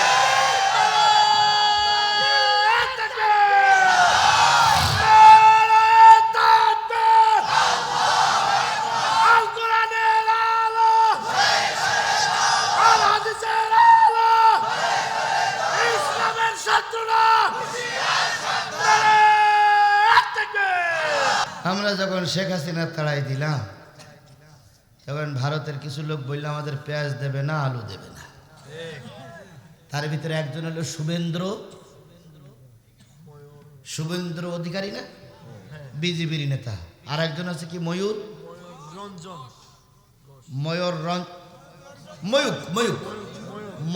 রঞ্জন ঘোষ। ও যখন খবর পড়ে তখন মনে হয় বান্দর নাচতেছে, হ্যাঁ, শুধু দৌড় পারে, আরে দিকলা পায়, ও দিকলা পায়, হ্যাঁ, মলম বিক্রি। গতকালকে শুভেন্দ্র অধিকারীর বাড়িতে, শুভেন্দ্র অধিকারীকে মানুষ জুতা পিটা করেছে, জুতা পিটা করেছে, ভয়ে পালাই গেছে থানায়। আর আজকে ময়ূক রঞ্জন ঘোষের নাম বলতে তো ঘেন্না লাগে। ওরে আজকে মোটামুটি ওর বাড়ি চারিপাশে ঘেরাও করেছে, তারপরে বাড়ি ঘরদর ভেঙেছে। আলু ওখানে বিক্রি হচ্ছে 3 টাকা করে কেজি, কারণ আলু ওই দেশের লোক কেউ কিনতেছে না, আমার দেশেও আমরা নিচ্ছি না। বাধ্য হয়ে ওদের দেশে এখন বিপদ বেঁধে গেছে। ওদের আমাদের বিপদে ফেলতেছে, চলে বিপদ এখন তোমাদের ঘাড়ের পরে, এখন তোমরাই সামলাও। ওদিক 7 রাজ্যের 1 রাজ্য স্বাধীনতা ঘোষণের দ্বার প্রান্তে, 7 রাজ্যের 1 রাজ্য স্বাধীনতা ঘোষণার দ্বার প্রান্তে। আমরাও দোয়া করতেছি, আল্লাহ অন্তত একটা তো স্বাধীন হোক। একটা বেরিয়ে যাওয়ার সাথে সাথে ভারতের বহুত রাজ্য ভেঙে যাবে। আল্লামা সাঈদীর কথা প্রতিটা কাজে লাগবে। আল্লামা সাঈদী বাবরি মসজিদ ভাঙার পরে ঢাকায় বলেছিলেন, ভারত তুমি বাবরি মসজিদ ভাঙনি, তুমি মুসলমানদের হৃদয় ভেঙেছো, 200 কোটি মুসলমানের চোখের পানি ফেলিয়েছো। যখন বাবরি মসজিদের ইটগুলো টুকরা টুকরা হয়ে নিচে পড়তেছিল, গোটা বিশ্বের 200 কোটি মানুষ ডুকরে ডুকরে কাঁদতেছিল। আমি আজকে এই লক্ষ লক্ষ মানুষকে নিয়ে আল্লাহর কাছে ফরিয়াদ করছি, তুমি যেমন আমার মসজিদকে ভেঙে টুকরা টুকরা করেছো, ভারত তুমি একদিন ভেঙে টুকরা টুকরা হবে। তোমার দেশ একদিন বিভিন্ন জায়গায় স্বাধীনতা ঘোষণা করবে, তুমি ভারত আর ভারত থাকবে না, তোমাকে ভেঙে টুকরা টুকরা হতে হবে। আল্লামা সাঈদীর সব কথাগুলো সত্যে পরিণত হয়েছে। আমি কোরআন শরীফ দিয়ে শপথ করছি, এটাও একদিন ভেঙে এটাও একদিন সত্যে পরিণত হবে। আমি গত বছর পাশের এক মাহফিলে এসে বলেছিলাম, চিন্তার কোনো কারণ নেই, অতি তাড়াতাড়ি স্বাধীনতার পতাকা উত্তীর্ণ হবে, এই ব্যক্তির বাচ্চারা পালিয়ে যাবে। 1 বছর পুত্তে না ফিরতে আল্লাহ সে স্বপ্ন বাস্তবে দেখা তৌফিক দান করেছে। আজকেও কোরআন শরীফ শপথ করে সাঈদীর ওই কথাটা পুনরাবৃত্তি করে গেলাম, ভারত একদিন ভাঙবে। কারণ ভারত মুসলমানদের শত্রু, মুসলমানদের বন্ধু না। বলুন তো, ভারত কি আমাদের বন্ধু? ভারত আমাদের শত্রু। হ্যাঁ, ভারত একজনের বন্ধু ছিল, সে হলো শেখ হাসিনা রহমাতুল্লাহ আলাইহি। তিনি শেখ হাসিনার বন্ধু ছিলেন, তিনি কখনো বাংলাদেশের বন্ধু ছিলেন না। কখনো কথা বলেন ঠিক না বেটি? ভারত কখনো বাংলাদেশের মুসলমানদের সহ্য করতে পারেনি, ও শেখ হাসিনাকে খুব সহ্য করত। কারণ শেখ হাসিনার কাছে যা ছিল তার চেয়ে একটু বেশি দিত। 1 চামচ চাষলি 2 চামচ দিয়ে দিত, 1 রাত দাবি করলে 2 রাত দিয়ে দিত। যার কারণে শেখ হাসিনার ওরা খুব ভালোবাসত, ভারতকে কখনো ওরা ভালো। আমার ভাইয়েরা, আল্লাহ নবী দাঁড়ালেন, নবীর কাছে প্রথম প্রশ্ন, নবী সাল্লাল্লাহু আলাইহি সাল্লাম কি সুন্দরভাবে উত্তর দিলেন। কারণ হলো, যারা ভদ্র মানুষ হয় তাদের উত্তরগুলো ভদ্রই হয়। বিএনপি জামাতের ভিতরে যত ভদ্র নেতা আছে, আওয়ামী লীগের ভিতরে 1000-এও একটা লোক রকম নেই। কথা বলেন, কথা বলেন। ওদের একেবারে নিচের থেকে শুরু করে ওপরের পর্যন্ত একেবারে হিংস্র হিংস্র হিংস্র। ডাকাত, চোর, খুনি, লম্পট, বদমাইশ, বেড়া ভাঙা, আই খেলা, সব ওদের ভিতরে। কথা বলেন, কথা বলেন, কথা বলেন। হা করে বসে আছে, হা করেই থাকো, হা বন্ধ করতে যাই না, তাহলে গালের ভিতরে ইট পুড়িয়ে দেওয়া হবে। ভয় পাচ্ছেন আপনারা? গত বছর পাশে এক মাহফিল করে গেছিলাম, তখন তোরাই ক্ষমতা ছিল, ভয় আমার দেখেই পারিনি। আর এখন তো সব আমরা, সামনে আমার, ডাইনে আমার, পিছনে আমার, উপরে আমার, নিচে আমার, সব আমার। কথা বলেন ঠিক না বেটি? যদি কেউ বাধা দাও, আমাদের কিছু বলা লাগবে না, মা বুড়িরা ঝাঁটা নিয়ে আসবে, ঝাঁটার মাটি গিয়ে সরিষার ক্ষেত দৌড় দিয়ে পালাই যেতে হবে। সুতরাং বেশি কিছু বলতে চাই না, যদি খারাপ লাগে শুয়ে থাকো। আমার ভাইয়েরা, নবীজির উত্তর শেষ। আপনি আল্লাহর নবী হয়ে থাকলে আমি আপনার কাছে 3টি প্রশ্ন করব। কি কি? শরিয়াত, মারফত, আধ্যাত্মিক। বলুন, আল্লাহ যদি আমার সহায় থাকে তাহলে আমি কি করব? উত্তর দেওয়ার জন্য চেষ্টা করব। কি কে সহায় থাকলে? আল্লাহ সহায় থাকলে। দেখেন, জ্ঞানী মানুষের কথা কিন্তু এরকমই হয়। আবু জেহেল বলতেছে, শরিয়াতের প্রশ্ন করবা, মারফতের প্রশ্ন করবা, আধ্যাত্মিক প্রশ্ন করবো, ওটা তোমার ব্যাপার। তবে প্রশ্ন করার আগে হিসেব কিতাব করি প্রশ্ন করো। কেউ কিন্তু নবীর সঙ্গে প্রশ্ন করে নবীরে কিন্তু এই পর্যন্ত কেউ ঠকাতেই পারিনি। তুমি যে বেটা 7 বস্তা টাকা খেয়ে আই যাও, তা তুমি পারবা কি নাকি হিসেব কিতাব করেই প্রশ্নটা করো। তো বলতেছে, যেমন কইছে, আমি একদিন মাথায় ডালাই করে কিছু ফল নিয়ে যাচ্ছিলাম বাজারে, তো হঠাৎ করে মোহাম্মদের সঙ্গে পথে দেখা, আমাকে সালাম দিয়ে বলতেছে, বাবাজি মুরব্বী মানুষ, ডালাই করে কি নিয়ে যাচ্ছে? তা আমি চিন্তা করলাম, এতিম মানুষ যদি বলি ফল, তাহলে দুটো ছেলে সেই বসতে পারে, আর আমি সমাজের নেতা, না দিলে কেমন একটা দেখা যায়। তো আমি ফলের কথা না বলে বললাম, বাবাজি আমার এই ডালার ভিতরে পাথর পাথর। তো মোহাম্মদ বলছে, পাথর বাজারে নিয়ে যাচ্ছে? হ্যাঁ, এখন পাথর বিক্রি হয়, জানো না? তো নবী শুধু আকাশের দিক তাকাই বললেন, আপনি যেটা বলেছেন এইটাই যেন সত্য হয়। কোন দোয়া কালাম কিচ্ছু বলল না, সূরা ফাতিহাও পড়িনি, ইখলাসও পড়িনি, দুরূদও পড়িনি, শুধু মোহাম্মদ বললেন তাই যেন হয়। শোনো বড় হুজুর, আমি বাজারে গিয়ে ঝুড়ি উল্টুই দেখি সব পাথর, ওর ভিতরে একটাও ফল নেই। কাব ইবনে মালিক বলছে, তাই? হ্যাঁ বাসাধর। আরেকটা দিনের কথা শোনো, আমি একদিন নবীকে ঠকানোর জন্য হাতের ভিতরে একটা পাথর নিয়ে আসছিলাম। এসে নবী মোহাম্মদকে বললাম, ভাতিজা বলো তোমার হাতের ভিতরে কি? ভাতিজা তখন বললেন, চাচা আপনার হাতের ভিতরে যেটা আছে ওইটা যদি স্বীকার করে আর ওইটা যদি বলে হাতের ভিতরে কি, তাহলে কি বিশ্বাস করবেন? কয় হ্যাঁ। এবার পাথর বলতেছে, আমি হাতের ভিতরে পাথর আর আমি কালেমা পড়তেছি লা ইলাহা ইল্লাল্লাহু মুহাম্মাদুর রাসূলুল্লাহ। বলার সাথে সাথে পাথরটা জোরে জোরে দূরে নিক্ষেপ করলাম। আমি বুঝলাম পাথরেও নবী জাদু করতে জানে, এ কিন্তু সেই নবী।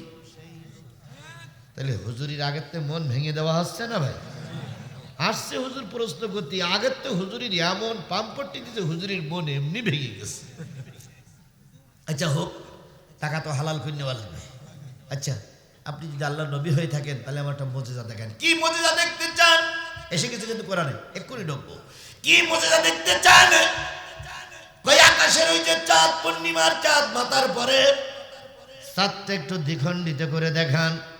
যদি আপনি চাঁদ দ্বিখণ্ডিত করতে পারেন তাহলে বুঝবো আপনি আল্লাহ নবী। আপনি কি শোনেন নাই মুসার লাঠিতে নদীতে কি হয়ে গেছে? রাস্তা হয়ে গেছে। মুসা লাঠি ফেলাই দিলে সব হয়ে যায়। হযরত ঈসা আলাইহিস সালাম লাঠি ঠেকাই দিলে কুষ্ঠ রোগী ভালো হয়ে যায়, মৃত্যু রোগ জিন্দা হয়। আপনি যদি আল্লাহ নবী হন, এই পূর্ণিমার চাঁদটা একটু দ্বিখণ্ডিত করে দেন। আল্লাহ নবী আকাশের দিকে তাকাই কয়, আল্লাহ এ কল্পনা তোমার দিলের ভিতরে ছিল না, আমি এখন কি করব?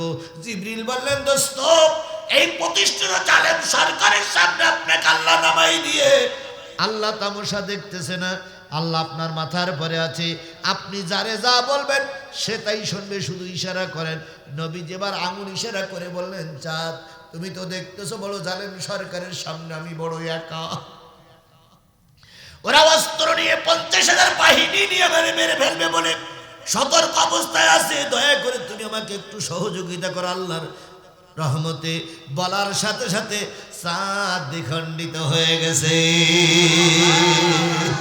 আল্লাহ ওইখানে যে আয়াত নাযিল করেছিল সে আয়াতটা হচ্ছে, ইকতারাবাতিস সাআ ওয়ানশাক্কাল কামার। চাঁদ দ্বিখণ্ডিত হয়ে গেছে, কিয়ামত নিকটবর্তী হয়ে এসেছে। কার কথা? প্রথম আয়াতে এই পর্যন্ত চাঁদ দ্বিখণ্ডিত হয়ে গেছে আর কিয়ামত সংকট নিকটবর্তী হয়ে গেছে, এই পর্যন্ত প্রথম আয়াত থাক। আর একটু সামনে যায়, আল্লাহ নবী সাল্লাল্লাহু আলাইহি সাল্লাম চাঁদ যখন দ্বিখণ্ডিত হলো, বিশ্বের বিজ্ঞানরা রিসার্চ করে দেখেছে 40 থেকে 45টা মিনিট চাঁদ দুই ভাগে বিভক্ত ছিল। নবী যখন চাঁদ দ্বিখণ্ডিত হয়ে গেল, জনগণ যখন আলোর বদলে কি পেল? অন্ধকার পেল। পূর্ণিমার বদলে অমাবস্যা যখন পেয়ে গেল, তখন ওই জনগণ, যেই জনগণ বলতেছিল ধর ধর নবী ধর, ধইরা ধইরা নাস্তা কর, হুজুর ধর হুজুর ধর, ধইরা ধইরা সবাই কর, এ স্লোগান আমরা শুনিনি? একটা দুটো শিবির ধর, ধইরা ধইরা জবাই কর, এ স্লোগান শোনেননি আপনারা? শোনেননি? ধর ধর শিবির ধর, ধইরা ধইরা জবাই কর, এই স্লোগানই দিয়েছিল আবু জেহেলের প্রেতাত্মারা। এই স্লোগান দিয়েছিল আবু জেহেলের রক্ত যাদের জন্ম তারাই।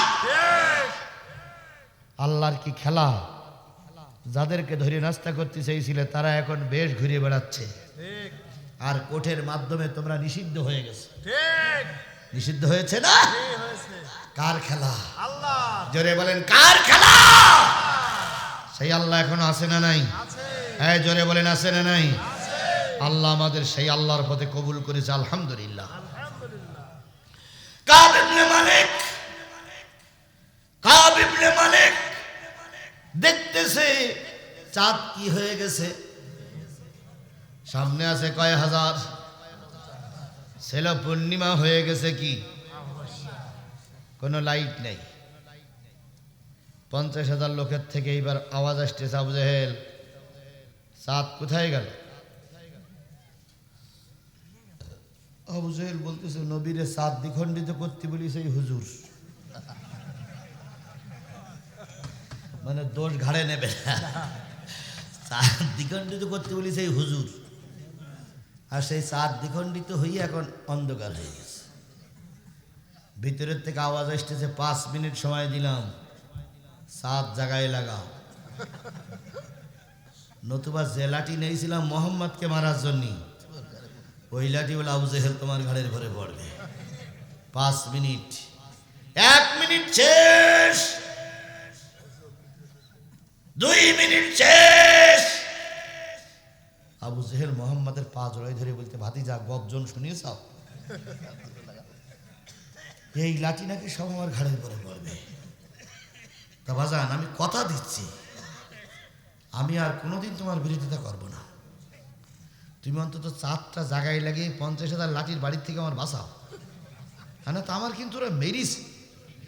আচ্ছা বলুন তো 50,000 লোকের 50,000টা বাড়ি দেওয়া লাগবে না, 50,000 লোক যে একটা করে চিমটি দেয়, তাহলে আবু জেহেল আর ওর গোষ্ঠী বাঁচবে? তাহলে আবু জেহেলের এই 50,000 ছিল আবু জেহেলের পক্ষে, মোহাম্মদের বিরুদ্ধে। মাত্র 2 মিনিটের ভিতরে 50,000 পক্ষে আর আবু জেহেলের বিপক্ষে। এর নাম আল্লাহর খেলা। শুধু বলে খেলা হবে, খেলা হবে। কনে গেল সে খেলোয়াড়? মাসুদ তুমি ভালো হয়ে যাও এ কথা কে বলবে আর, পালিয়ে গেছে কাউয়া কাদের কেউ জানে না খবর তার, ভালো হয়ে যা। ফকরুল সাহেব আপনার বাসায় কাউয়া কাদের গেছেন নি, ঠাকুর গায়ের বাসায় আপনি থাকতে তার দেশেন নি, তার সাথে যে হিসাব বাকি, হায় হায়, তার সাথে যে হিসাব বাকি আছে কোটি জনতার, পালিয়ে গেছে কাউয়া কাদের কেউ জানে না।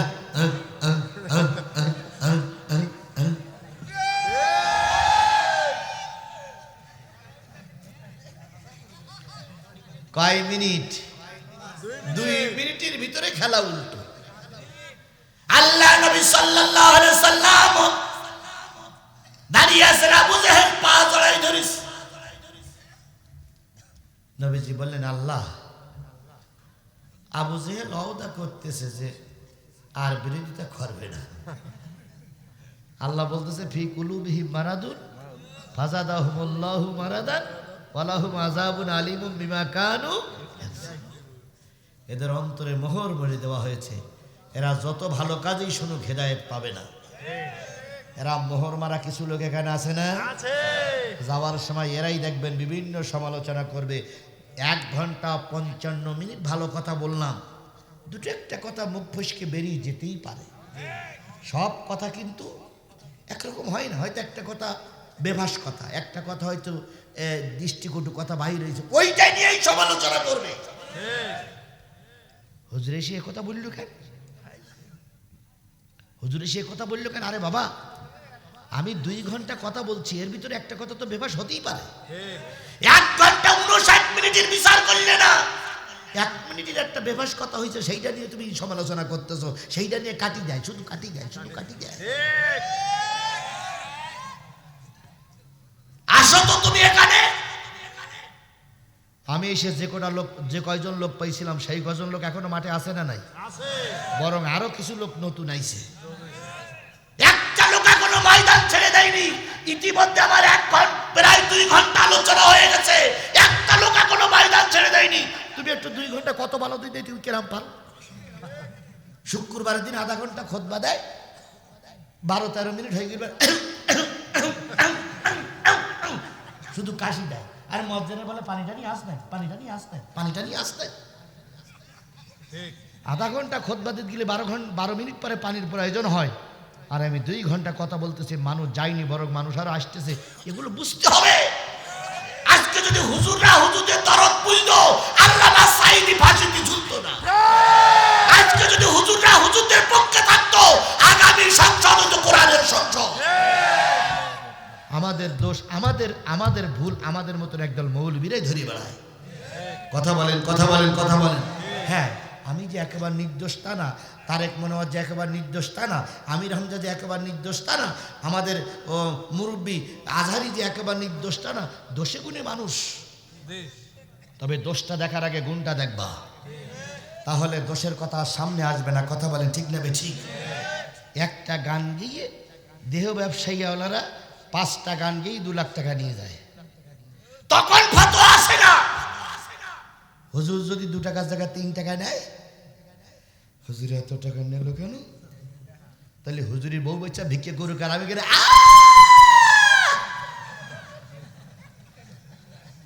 আমি অস করি বেড়ে আমার বউ বাচ্চা ভিক্ষে করি খাক।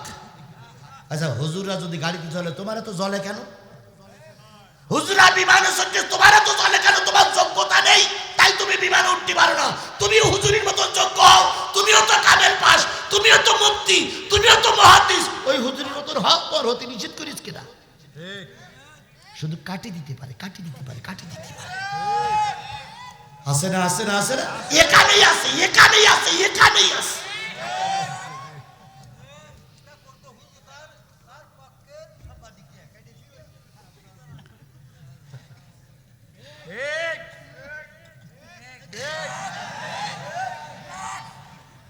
যে জিনিসটা বোঝাতে চাচ্ছিলাম সেটা হলো, আল্লাহ নবীর পায়ে ধরিছে কে? নবী দয়ার মানুষ না নিষ্ঠুর মানুষ? নবী বলতেছে, আল্লাহ অহদা যখন করিছে 7 জায়গায় লাগাই দাও। এবার 4 যখন 2 দিক থেকে কাঁপতে কাঁপতে, খেয়াল করুন, আমার খেয়াল কথা বলে না, 2 দিক থেকে যখন কাঁপতে কাঁপতে 4 যখন জায়গায় লেগে যায়, আল্লাহ রাব্বুল আলামিন তখন 2য় আয়াত দিয়ে বলতেছে, ওয়াইয়ারাউ আয়াতাই ইউরিদু। নবী তখন আবেগের বেশে অত্যন্ত আবেগ প্লবিত হয়ে মঞ্চে দাঁড়িয়ে বলতেছো, আমার জাতি, ও 50,000 লাঠিয়াল বাহিনী, ও আবু জাহেল, ও আবু সুফিয়ান, দেখো মুজিজা, দেখো দেখো মুজিজা, দেখো দেখো মুজিজা, দেখো আল্লাহ তার সাথকে আবার জায়গায় লাগাইয়ে দিচ্ছে। আগে সাত কি হলো, আবার নবীর হাতের ইশারায় সাত কি হচ্ছে। নবী তখন আনন্দিত হয়ে বলতেছে, আমার জাতি, যারা আমাকে মৃত্যু বলো, যারা আমাকে জাদুকর বলো, যারা আমাকে প্রতারক বলো, তাকিয়ে দেখো আল্লাহর কি শান, আল্লাহর কি মুজিজা। সাদ আবার কি হয়ে গেছে, জায়গায় লেগে গেছে। সুবহানাল্লাহ বলবেন না? আরেকটু জোরে বলবেন না সুবহানাল্লাহ? সবাই যখন দেখলো নবীজি আবু জেহেলের মুখের দিক তাকায় আছে, যে আবু জেহেল আর বিরোধিতা করবে না। আবু জেহেল তখন বলতেছে, ওয়া কুলু সিহিরুম মুস্তামির। ও আল্লাহ, এতদিন জানতাম যে মোহাম্মদ মাটিতে জাদু করে, আর এখন দেখলাম মোহাম্মদ আকাশেও জাদু করা শিখেছে। এ তো স্পষ্ট জাদু রে ভাই। তাহলে মৃত্যুক যারা হয় তারা নবীর সামনে দাঁড়িয়েও কলেমা পড়িনি। কথা বলেন ঠিক না বেঠিক? নবীর কথায় হেদায়েত হয়নি, আর আমার কথায় যদি হেদায়েত পেয়ে যায় সবাই, তাহলে নবীর কথা অবিশ্বাস হয়ে যাবে না ভাই? এই জন্য যাদের কপালে হেদায়েত নেই, যতই আমি বলি তাদের হেদায়েত হবে না। আবু জেহেল বলল, বুঝেছি হুজুর, তুমি পারবা না, ফাও আমাদের সর্বনাশ করলে, এখন তুই বাবু চলে যাও, টাকাটা ফেরত দিয়ে যাও। কাব ইবনে মালিক বলতেছে, প্রশ্ন করতে চাইলাম কয়টা, তাতে একটা হইল। আবু জেহেল বলতে আমার মন বলতিস তুই পারবা না, তারপরে চেষ্টা করো, আমরা আছি তোমার সাথে। কাব ইবনে মালিক বলতেছে মুহাম্মদ সাল্লাল্লাহু আলাইহি ওয়াসাল্লাম বুঝলাম মুজিজা দেখাচ্ছ, এবার একটা মারফতি প্রশ্ন করি, বলো তো আমার ছেলে মেয়ে কয়জন? এটা কি প্রশ্ন? মারফতি প্রশ্ন, আমার ছেলে মেয়ে কয়জন? এই মুরব্বী মুরব্বী মুরব্বী একটু বসেন, হয়ে গেছে, আমি ঘড়ি দেখেছি ভাই, বসেন, হয়ে গেছে। মুরব্বী মুরব্বী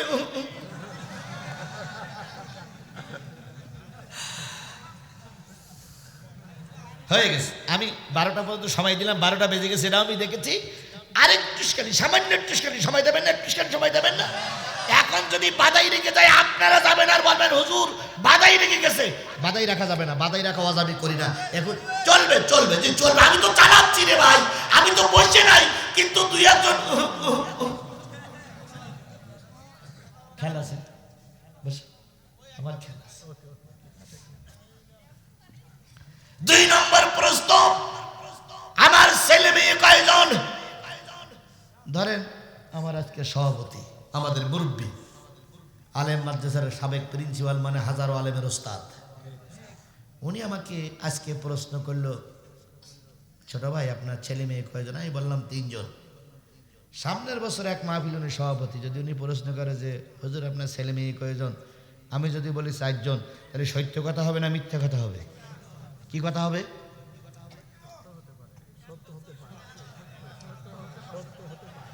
আমি এবছর বলি গেছি কয়জন, সামনের বছর এসে বলতেছি কয়জন, তাহলে মিথ্যা হবে না সত্য হবে?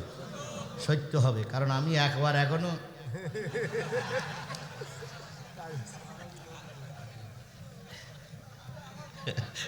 কি হতে পারে না, আপনাদের ভাবি আরেকটা বাচ্চা দিতে পারে না, পারে না, তাহলে সত্য হবে।